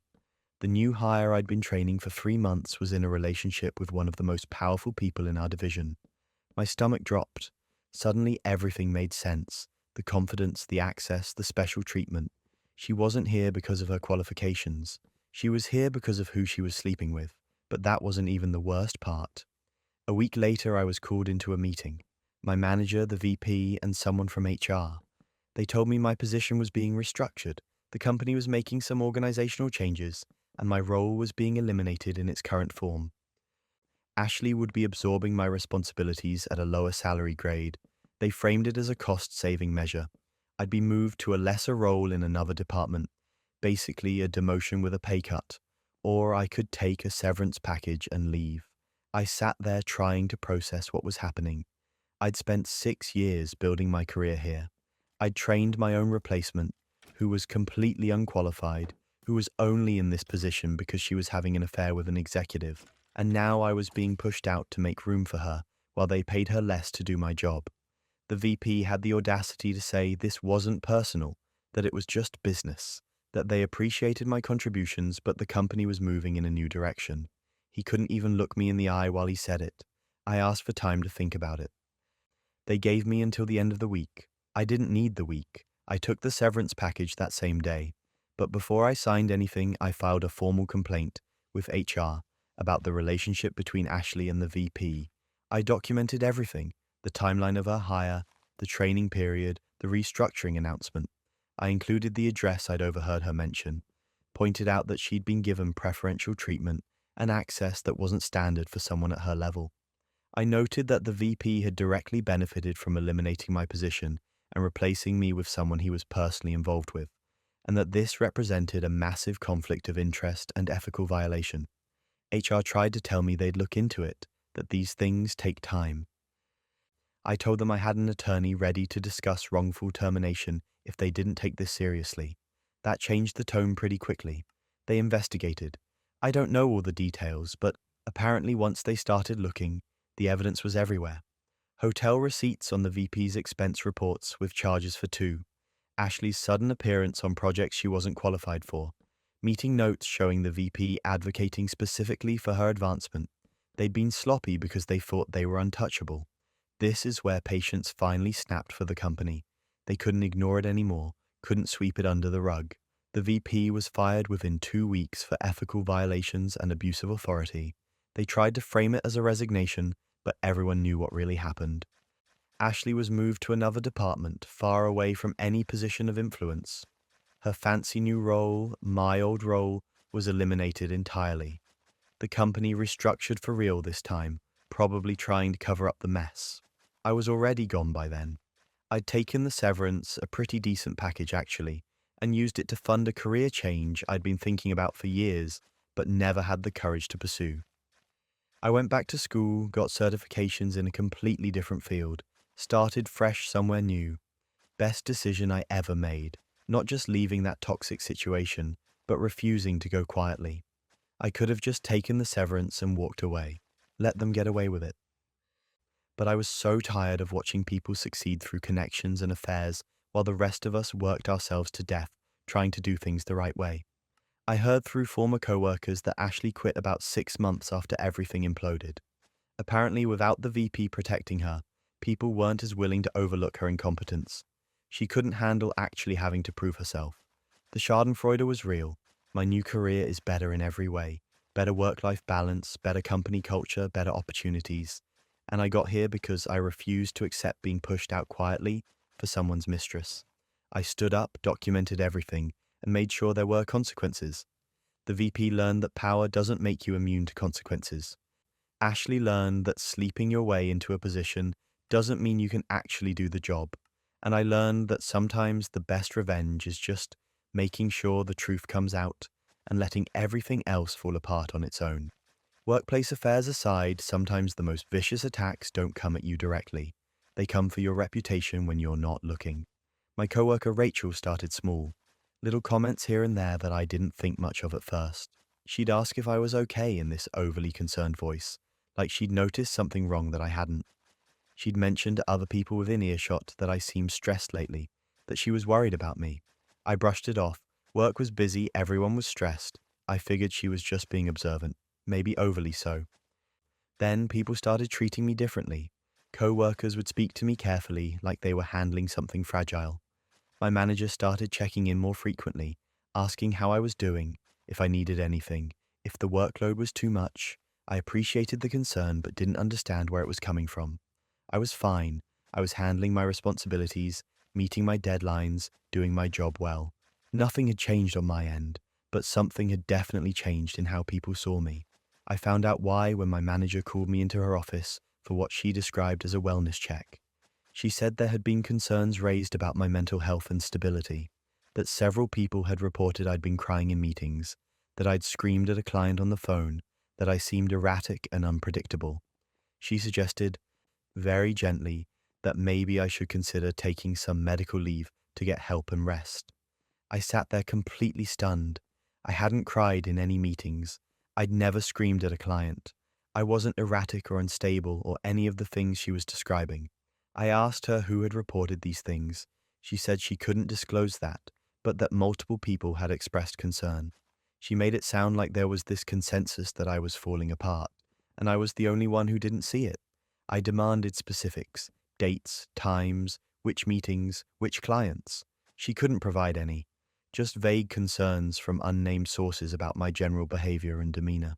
When I pushed harder, she finally admitted that the primary source was Rachel, backed up by 2 other employees who were in Rachel's friend group. Rachel. The same person who'd been so supportive to my face, who checked in on me constantly, who seemed so concerned about my well-being. She was the one telling management I was mentally unstable. I left that meeting humiliated and furious. People thought I was having breakdowns at work based on complete fabrications, and management was taking it seriously enough to suggest medical leave.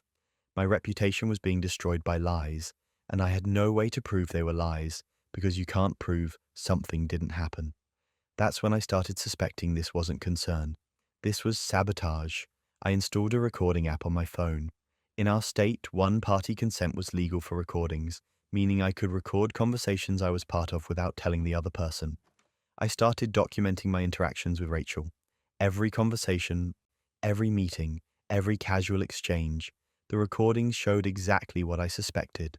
Rachel was warm and supportive to my face, asking how I was doing, offering to help with projects, being the picture of a concerned colleague. But I also started leaving my phone recording during breaks, during lunch periods when I wasn't in the room. That's when I caught her, in the break room, talking to the same co-workers who'd apparently backed up her concerns to management. She was saying I was losing it, that I was unreliable, that she didn't know how much longer I could handle the job. She said I'd had an outburst in a meeting the previous week, something I knew hadn't happened because I'd been out sick that day. She was literally inventing incidents that were impossible. One of her friends asked if management knew.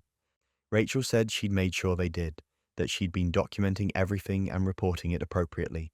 She was protecting the team, she said, making sure my instability didn't affect everyone else's work. I recorded all of it. Days of recordings showing the disconnect between how Rachel treated me directly and what she said about me behind my back. But that wasn't even the worst part. I also pulled my performance records. Every review, every piece of client feedback, every metric that could objectively show how I was actually doing at my job.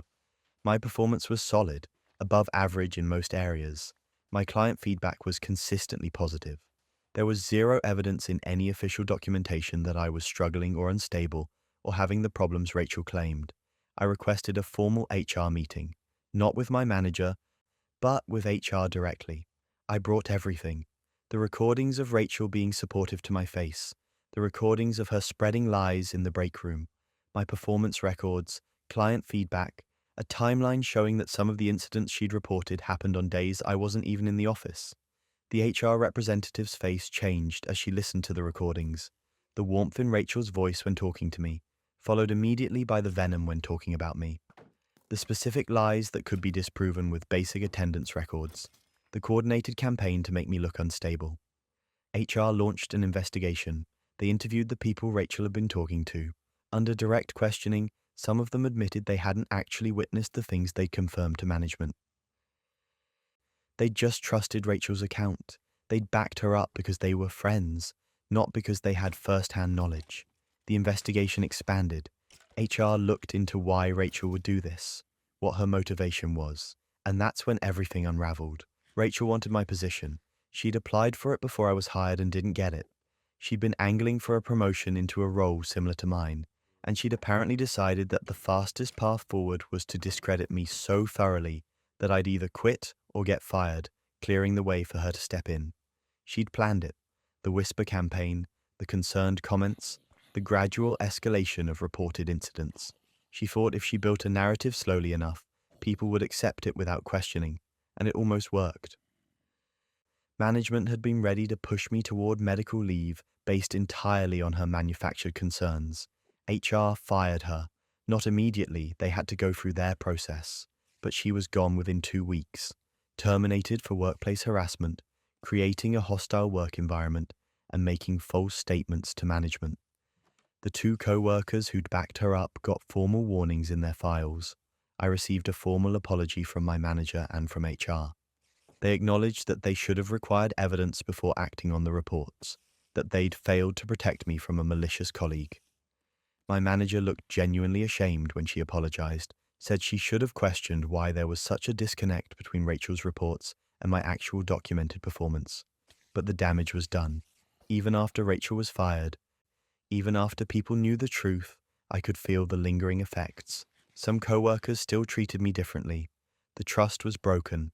People had believed I was unstable easily enough that I had to wonder what they really thought of me underneath. The experience left scars. I became hyper-aware of how people perceive me, constantly worried that any display of emotion would be used against me. I second-guessed myself in ways I never had before.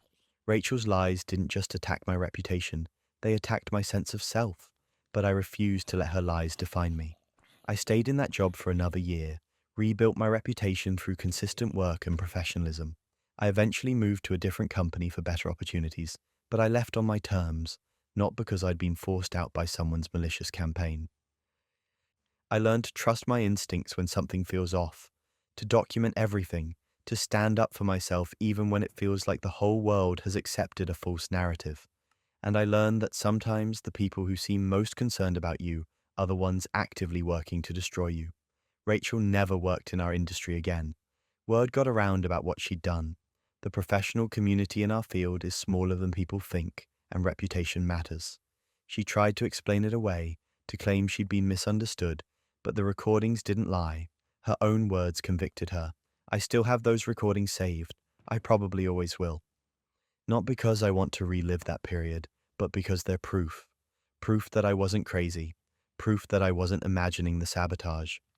Proof that sometimes the worst attacks come from people who smile to your face. Character assassination is psychological warfare, but at least I caught it before it destroyed me.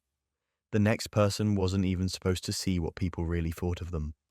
I was added to a group chat one Tuesday afternoon. The notification popped up on my phone while I was grabbing coffee. The chat was titled Project Update and included 5 of my coworkers, people I worked with regularly and considered at least friendly acquaintances, if not actual friends. I figured it was exactly what it said, a group chat to coordinate on the project we'd all been assigned to. Normal work stuff. The first few messages seemed innocuous. Someone confirming a meeting time, another person asking about deliverables. I was about to mute it and get back to work when the tone shifted completely. One of them sent a message that said, "Okay, but can we talk about that presentation she gave yesterday?" I assumed they meant someone else at first, maybe someone from another team. Then the next message came through. The way she talks with her hands like she's conducting an orchestra. I almost died trying not to laugh. My stomach dropped. They were talking about me, about my presentation from yesterday, the one I'd worked on for weeks and thought had gone well. Then the messages started coming faster. They were mocking my presentation style, the way I spoke, how I dressed. Someone sent a laughing emoji and wrote, "Remember when she wore that blazer that was like 3 sizes too big?" She looked like a kid playing dress up in her mum's closet. Another person chimed in saying my voice was annoying, that I always sounded like I was asking questions even when making statements. I sat there in the break room, coffee getting cold in my hand, watching these people I worked with every day tear me apart for their entertainment. They were rating my worst moments like it was a game. Someone shared a photo of me from a team lunch, caught mid-sentence with an unflattering expression, and they all piled on with comments about how awkward I looked. I felt sick. These were people who smiled at me in meetings, who asked about my weekend, who I'd helped with their own projects when they were struggling. And behind my back, or what they thought was behind my back, they were laughing at everything about me. But that wasn't even the worst part. After about 20 minutes of messages mocking various aspects of my existence, someone sent a message that made the entire chat go silent. Wait, is she in this chat? I watched the 3 dots appear and disappear as someone typed and deleted, typed and deleted. Then the messages started flooding in. Oh my God. Are you kidding me? How do we remove her? Did anyone check the participants before sending that stuff? We're so screwed.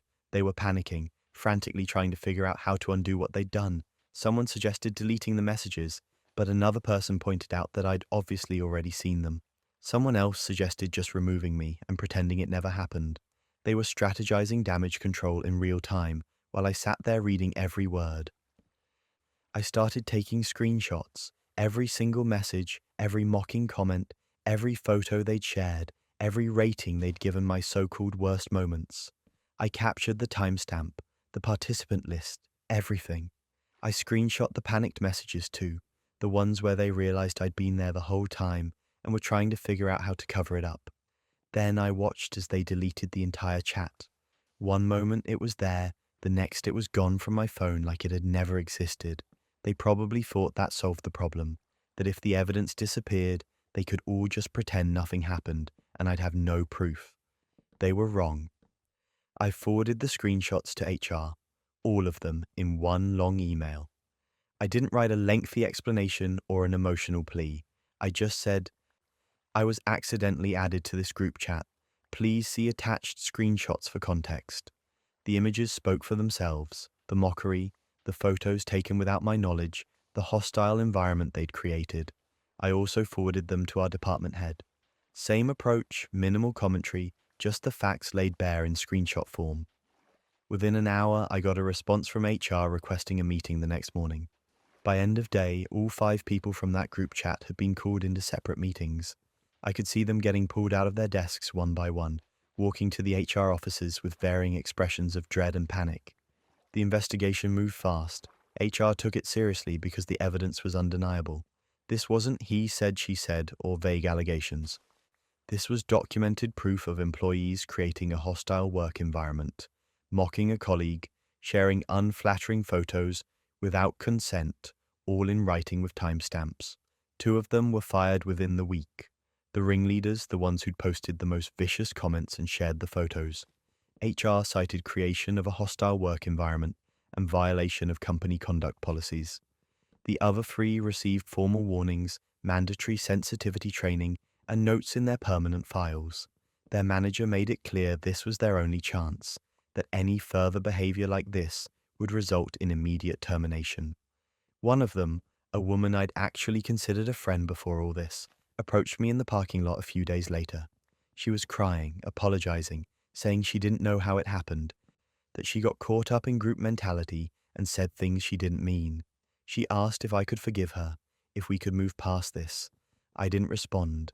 I just walked to my car and left. She didn't deserve my forgiveness, my absolution, my emotional labor to make her feel better about her choices. The whisper network at the office went crazy after the firings. People knew something had happened, but not all the details. Some of my co-workers were sympathetic when they found out. Others seemed to think I'd overreacted by going to HR. A few people stopped talking to me, probably friends with the ones who got fired. I didn't care. I wasn't there to be popular. I was there to do my job. And here's the thing, I could have quit. I could have taken the easy route and found a new job where I didn't have to face people who'd mocked me. But I stayed. Out of spite, honestly. I refused to let them push me out. I refused to give them the satisfaction of knowing they'd driven me away. I thrived. I threw myself into my work, exceeded every metric, took on high visibility projects. I made myself indispensable. Meanwhile, the remaining 3 from that group chat were walking on eggshells, knowing that one wrong move would end their employment. Over the next year, they all left, one by one. Different reasons, different timings, but they all eventually moved on to other companies. I stayed, I got promoted twice. I built relationships with people who actually respected me. I became one of the senior voices in my department. I still have those screenshots, saved in multiple places, backed up in the cloud. I don't look at them often because they still sting.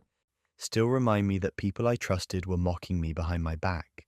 But I keep them as a reminder that documentation is power, that standing up for yourself, even when it's uncomfortable, even when people think you're overreacting, is worth it. The person who accidentally added me to that chat apparently did it because my name was right below someone else's in their contacts. A simple mistake, a slip of the finger, and their entire operation came crashing down. They'd probably been mocking me for months, maybe longer, feeling safe in their private chat where I'd never see. But I did see, and I made sure there were consequences. People ask me sometimes if I regret going to HR, if I wish I'd handled it differently. The answer is no, not for a second. They created a hostile environment. They violated company policy. They hurt me deliberately for their own entertainment. Why should I have protected them from the consequences of their own actions? I learned that screenshots are forever, that people will show you who they really are if you give them the space to do it, and that sometimes the best revenge isn't some elaborate scheme, it's just forwarding the receipts and letting people face exactly what they created. Being accidentally included in your own roast is wild, but being painted as the villain when you're actually the hero, that's the story that haunts me most. I reported safety violations at our construction site because I genuinely thought someone was going to die. Missing guardrails on the upper levels, faulty equipment that hadn't been inspected in months, protocols that were written down and posted but completely ignored in practice. I wasn't trying to be a hero or make waves. I just didn't want to watch someone fool 3 stories or get crushed by equipment that should have been taken out of service. I brought my concerns to my supervisor first. That's how it's supposed to work, right? Chain of command. He listened, nodded, and told me he'd look into it. Nothing changed. A week later, I brought it up again. He said I was overreacting, that we'd been doing things this way for years without problems, that stopping to fix every little thing would disrupt workflow and put us behind schedule. He made it sound like I was being paranoid and difficult. I escalated to management. Same response, different person. I was being too cautious, too by the book, too concerned with regulations that didn't account for real-world construction. They appreciated my diligence, but I needed to trust that people who'd been doing this for decades knew what they were doing. The violations didn't get fixed. If anything, things got worse as we pushed to meet deadlines. I watched guys working without proper safety gear because it was faster. I saw equipment that was supposed to be locked out still running. I documented everything: photos, notes, dates, specific violations of OSHA standards that weren't subjective or debatable. I filed a formal OSHA complaint. Anonymous, or so I thought. But on a construction site, word travels fast. Within days, everyone knew someone had reported violations, and within a week, everyone knew it was me. I became the site pariah overnight. Co-workers who'd been friendly started avoiding me. Lunch breaks got quiet when I sat down. Nobody wanted to be associated with the guy who'd gone over management's head to federal regulators. My supervisor stopped assigning me to team projects. He'd give me isolated tasks, stuff that kept me away from other workers. Then the rumors started. I heard through another worker that my supervisor was telling people I was trying to get everyone fired, that I wanted the project shut down, that I had some kind of vendetta against the company. The narrative shifted from safety concerns to me being a troublemaker, a snitch, someone who cared more about rules than his co-workers' livelihoods. Guys I'd worked alongside for months suddenly treated me like I'd betrayed them. One of them confronted me directly, said I was putting their jobs at risk over nothing, that if the site got shut down, we'd all be out of work. I tried to explain that I was trying to keep them from getting hurt or killed, but he didn't want to hear it. To him, and to most of the crew, I was the problem.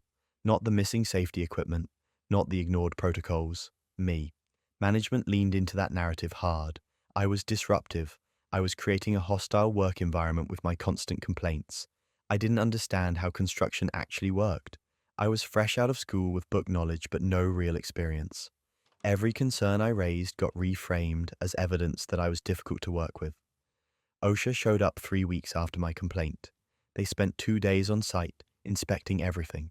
I watched management scramble, suddenly fixing things that had been broken for months, putting up guardrails that should have been there from day one, tagging out equipment that wasn't safe to use. The inspectors found multiple critical violations, not minor stuff, but serious hazards that put workers at immediate risk, the kind of violations that come with heavy fines and mandatory corrections. The site was temporarily shut down while they fixed the most dangerous issues. I thought vindication would feel better than it did. Instead, I just felt isolated and exhausted. Management was furious. My supervisor looked at me like I'd personally attacked him, and my co-workers blamed me for the shutdown, for the lost wages while the site was closed, for the chaos and stress of the investigation. 2 weeks later, I was called into the office and fired for insubordination. They said I'd repeatedly disregarded direct orders, created conflict with supervisors, and demonstrated an inability to work as part of a team. They made it sound like they'd been patient with me for months and finally had to let me go for performance reasons. But that wasn't even the worst part. I had documentation, every safety report I'd filed internally, every email I'd sent raising concerns, every dismissal I'd received from management, dates, times, specific conversations. I'd been keeping records since my first report because something told me I'd need to protect myself. I filed a wrongful termination suit and a retaliation complaint with OSHA. Retaliation against whistleblowers is illegal, and I had a clear timeline showing that I'd reported safety violations and was fired shortly after those violations were confirmed by federal inspectors. My lawyer said it was one of the most straightforward retaliation cases she'd seen. The company tried to argue that my termination was unrelated to the OSHA complaint, that it was based on legitimate performance issues, but they couldn't produce any documentation of those performance issues from before I filed the complaint. No written warnings, no performance improvement plans, nothing. Just a sudden termination right after I'd been proven right about the safety violations. The case moved forward. Discovery revealed internal emails where my supervisor and management discussed how to handle the problem employee who'd reported them to OSHA. They'd literally strategized about building a case to fire me in a way that wouldn't look like retaliation. The emails were damning. The company settled. I can't disclose the amount, but it was significant. Part of the settlement included my supervisor being demoted and reassigned. He was no longer allowed to supervise workers on active sites. Management had to implement new safety reporting procedures with protections for employees who raised concerns. I left the construction industry entirely after that. The settlement gave me enough financial cushion to retrain and switch careers. I was disgusted by the culture, by the way safety was treated as optional, by how quickly people turned on someone trying to protect them. A year later, I heard through someone still in the industry that a worker had been seriously injured at that same site, fell from an elevated platform because of inadequate fall protection. The violations that caused the accident were similar to what I'd reported. Someone else got hurt because the culture hadn't really changed, just adapted enough to avoid fines. That news hit me hard. I'd tried to prevent exactly that kind of accident. I'd been called a troublemaker and a snitch and a villain for caring that people might get hurt. And then someone did get hurt, exactly the way I'd warned they would. People ask if I regret how I handled it, if I'd do it differently. The answer is no. I have no regrets about being the villain who cared. I'd rather be the guy everyone hated for filing reports than the guy who stayed quiet and watched someone die. The culture that punished me for speaking up is the same culture that injured that worker a year later. I learned that doing the right thing doesn't always end with vindication or people realizing you were right all along. Sometimes you just get branded as difficult and pushed out, and life moves on without you, but I can live with being seen as the bad guy. What I couldn't live with was staying silent and letting preventable accidents happen, because pointing them out was inconvenient. Standing up for safety made me the bad guy, but at least I could live with myself. The next person had to watch their entire life crumble based on lies, until one anonymous message changed everything. I was accused of embezzling funds from the non-profit where I worked, a place I'd dedicated 5 years of my life to, where I believed in the mission, where I'd worked nights and weekends because I actually cared about the work we were doing. My boss called me into his office on a Thursday morning with 2 board members and someone I didn't recognize who turned out to be their lawyer. They had evidence, they said, bank transfers to an account bearing my name, forged signatures on authorization forms, altered financial records that showed systematic theft over 18 months. I sat there staring at documents that looked legitimate, but detailed crimes I hadn't committed. Account numbers I'd never seen, signatures that looked like mine but weren't, transfer records showing money flowing out of the non-profit's accounts into what they claimed was my personal account. The amounts were staggering, tens of thousands of dollars, adding up to what they estimated was close to 100,000 in total theft. I told them it wasn't me, that I'd never seen these accounts, never made these transfers, that someone had set me up. My boss looked at me with this expression of disappointed betrayal, like I'd personally wounded him. He said he trusted me, that this was going to destroy the nonprofit's reputation, that he couldn't believe I'd steal from an organization that helped people. I was fired on the spot, escorted out of the building by security while my former co-workers watched. The board filed a police report. Within days, I was under criminal investigation for embezzlement and fraud. The nonprofit put out a public statement saying they'd discovered financial irregularities and were cooperating with law enforcement.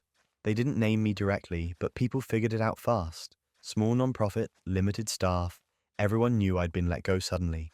My reputation was destroyed overnight. The local news picked up the story. My name got leaked somehow, probably by someone at the nonprofit, and suddenly I was the person who'd stolen from a charity. My phone blew up with messages from people I hadn't talked to in years, some asking if it was true, others just cutting me off completely. Friends distanced themselves. Nobody wanted to be associated with someone accused of stealing from a nonprofit. I couldn't find work. Every interview I managed to get ended the moment they Googled my name. I burned through my savings, paying for a lawyer, trying to prove my innocence, but I had no proof. The evidence against me looked solid. My lawyer said we could fight it, but without concrete evidence that someone else had done this, it was my word against documented financial records. I maintained my innocence to anyone who'd listen. But fewer and fewer people were listening. My family believed me, at least most of them, but even they had moments of doubt I could see in their eyes. The weight of being falsely accused of something so specific, with so much apparent evidence, was crushing. I started to wonder if somehow I'd done something without realizing it, if maybe I'd been manipulated or used without knowing. The gaslighting was internal and external. 6 months into the investigation, when I was seriously considering just pleading guilty to a lesser charge because I couldn't afford to keep fighting and couldn't handle the stress anymore, something changed. The nonprofit received an anonymous package, a plain manila envelope with no return address, postmarked from 2 states away. Inside was a USB drive and a handwritten note that said, "You're prosecuting the wrong person. The truth is on this drive." The board initially thought it was some kind of trick or virus, but they turned it over to the police as part of the ongoing investigation. What was on that drive changed everything. The drive contained the real evidence, detailed records showing that my boss had created the fake account in my name, screenshots of him forging my signatures on authorization documents, unaltered bank statements showing the actual destination of the stolen funds, an offshore account that traced back to shell companies he controlled, access logs proving he'd been in the system during times when the fraudulent transfers occurred, times when I had documented alibis showing I was nowhere near the office. But that wasn't even the worst part. The drive also contained a confession letter from someone in the accounting department, a woman named Linda, who I'd worked with but never closely. She detailed how my boss had blackmailed her into helping him. He'd discovered she'd made a mistake years ago that could have cost her professional license, and he'd held it over her to force her cooperation. She'd helped him create the fake documentation, alter the records, build the case against me. She'd been living with the guilt and terror, trapped between protecting herself and watching an innocent person get destroyed. The letter explained everything, how he'd chosen me because I was trusted, had access to the systems, and wouldn't be suspected until he was ready to trigger the frame. How he'd been stealing for over 2 years, not 18 months, and had carefully constructed a narrative that would make me look like the perfect culprit. How he'd planned to use the scandal to cover his tracks, let me take the fall, and walk away clean. The investigation shifted immediately. The police brought my boss in for questioning. Confronted with the evidence from the USB drive, he tried to claim it was fabricated, but the forensic analysis backed up everything. The access logs matched server records. The signatures he'd forged had microscopic inconsistencies that experts could identify. The offshore accounts existed and traced directly to him. He was arrested within a week, charged with embezzlement, fraud, forgery, and a dozen other crimes I couldn't keep track of. The actual amount he'd stolen was over $500,000. He'd been running this scheme long before he ever targeted me, and I was just supposed to be the fool guy who made it all go away. All charges against me were dropped immediately.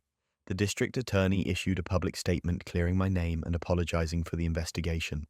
The nonprofit's board called an emergency meeting and released their own statement, a public apology acknowledging they'd wrongly accused and terminated me based on fabricated evidence. They offered me my job back, full reinstatement, back pay for the time I'd been unemployed, a formal apology from every board member individually. The executive director who'd replaced my boss personally called to apologize and beg me to return. I declined, politely but firmly. I told them I appreciated the apology, but I could never work for an organization that had thrown me to the wolves so quickly, that had destroyed my reputation without conducting a thorough investigation first. I did accept a settlement, though, significant financial compensation for wrongful termination, defamation, and emotional distress. My lawyer negotiated hard, and they paid because they knew if I sued, it would get much worse for them. I later found out who sent the anonymous tip. Linda, the accountant who'd been blackmailed into helping, hadn't sent it herself. She was too terrified, too worried about the consequences. But her spouse had found the evidence she'd been secretly collecting, documentation she kept as insurance in case my boss ever turned on her. Her spouse couldn't live with watching an innocent person's life get destroyed while she stayed silent out of fear. So they'd copied everything, written the confession letter based on what Linda had told them, and mailed it anonymously to force the truth out. Linda faced consequences too. She lost her job and had to deal with professional sanctions for her role in the fraud, even though she'd been coerced. But the authorities considered her cooperation through the USB drive evidence, and she avoided criminal charges. I never spoke to her directly, but I heard through others that she'd wanted to apologize but was too ashamed. Rebuilding my career was slow. The public apology helped, the news coverage of my boss's arrest helped, but the stain of accusation doesn't wash off easily. Some people still remember me as the person who was accused, not the person who was cleared. I had to start over in a different sector, build new professional relationships, prove myself all over again. My name is clear now, legally, publicly, professionally. I got justice, eventually, but the experience changed me. I learned that institutions will protect themselves first, that people you trust can betray you systematically, that being innocent isn't always enough if someone powerful wants to destroy you. I also learned that sometimes truth finds a way out, even when you've lost hope, that anonymous acts of conscience can change everything, that guilt eventually breaks people, and sometimes the people around villains are the ones who finally bring them down. My boss is in prison now, long sentence, multiple felony convictions. The non-profit survived the scandal but struggled for years to rebuild donor trust. Linda rebuilt her life quietly, away from the accounting world. And me? I survived. I'm careful now about who I trust and where I work. I document everything. I watch for red flags. I know what it feels like to have your entire life upended by lies, and I never want to be that vulnerable again. False accusations nearly destroyed everything, but the truth found its way out. And speaking of truth bombs, this last story proves that sometimes family secrets demand the most painful reckonings. When my parents died in a car accident, I was 16 years old. The grief was so overwhelming I couldn't think straight, couldn't eat, couldn't sleep, couldn't process that they were just gone. One moment they were driving to pick up groceries. The next moment police were at my door telling me there had been an accident. They didn't make it. Just like that, I was alone. My aunt showed up within hours, my mum's older sister, someone I'd seen at holidays but wasn't particularly close to. She took charge immediately, made phone calls, handled the funeral arrangements, dealt with all the administrative nightmare that comes with sudden death. She moved me into her house, set up a room for me, told me I didn't need to worry about anything. She'd take care of everything. At first, I was grateful. I was drowning in grief, and she threw me a lifeline. She handled my parents' estate, managed the life insurance payouts, dealt with banks and lawyers and all the things I had no idea how to navigate. She told me there was an inheritance, a college fund my parents had been building since I was born, savings they'd worked hard to accumulate. She said she'd make sure it was protected, that I'd have everything I needed when I was ready. The first few months were a blur. I went to school, came home, existed in this fog of loss. My aunt was around, making sure I ate, that I got to school, that I wasn't completely falling apart. It felt like she was doing everything she could to help me through the worst period of my life. But then things started to shift. Small things at first. I got a part-time job at a local coffee shop, something to give me structure and distraction. My aunt insisted I deposit my paychecks into a joint account she'd set up, said it was easier to manage my finances that way. She'd give me an allowance from my own earnings, telling me it was important to learn budgeting and responsibility. I wanted to buy a car when I turned 17. I had money from my job, and I knew there was inheritance money that should have been accessible for something like that. My aunt said no. Too expensive, too much responsibility, not a good use of funds. She controlled every dollar, every decision. She'd dole out money for things she deemed appropriate and refuse anything she didn't approve.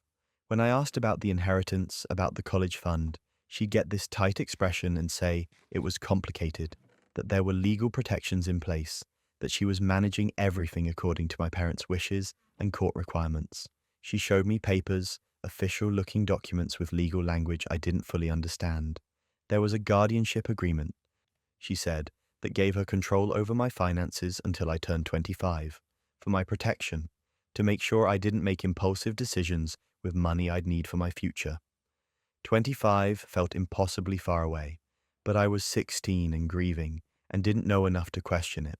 She was an adult, family, someone who seemed to be taking care of me. I trusted her. I turned 18, legally an adult. I applied to colleges, got accepted to my top choice. I asked my aunt about accessing the college fund to pay tuition. She said it wasn't that simple, that the guardianship agreement was still in effect, that the court had determined I needed oversight until 25.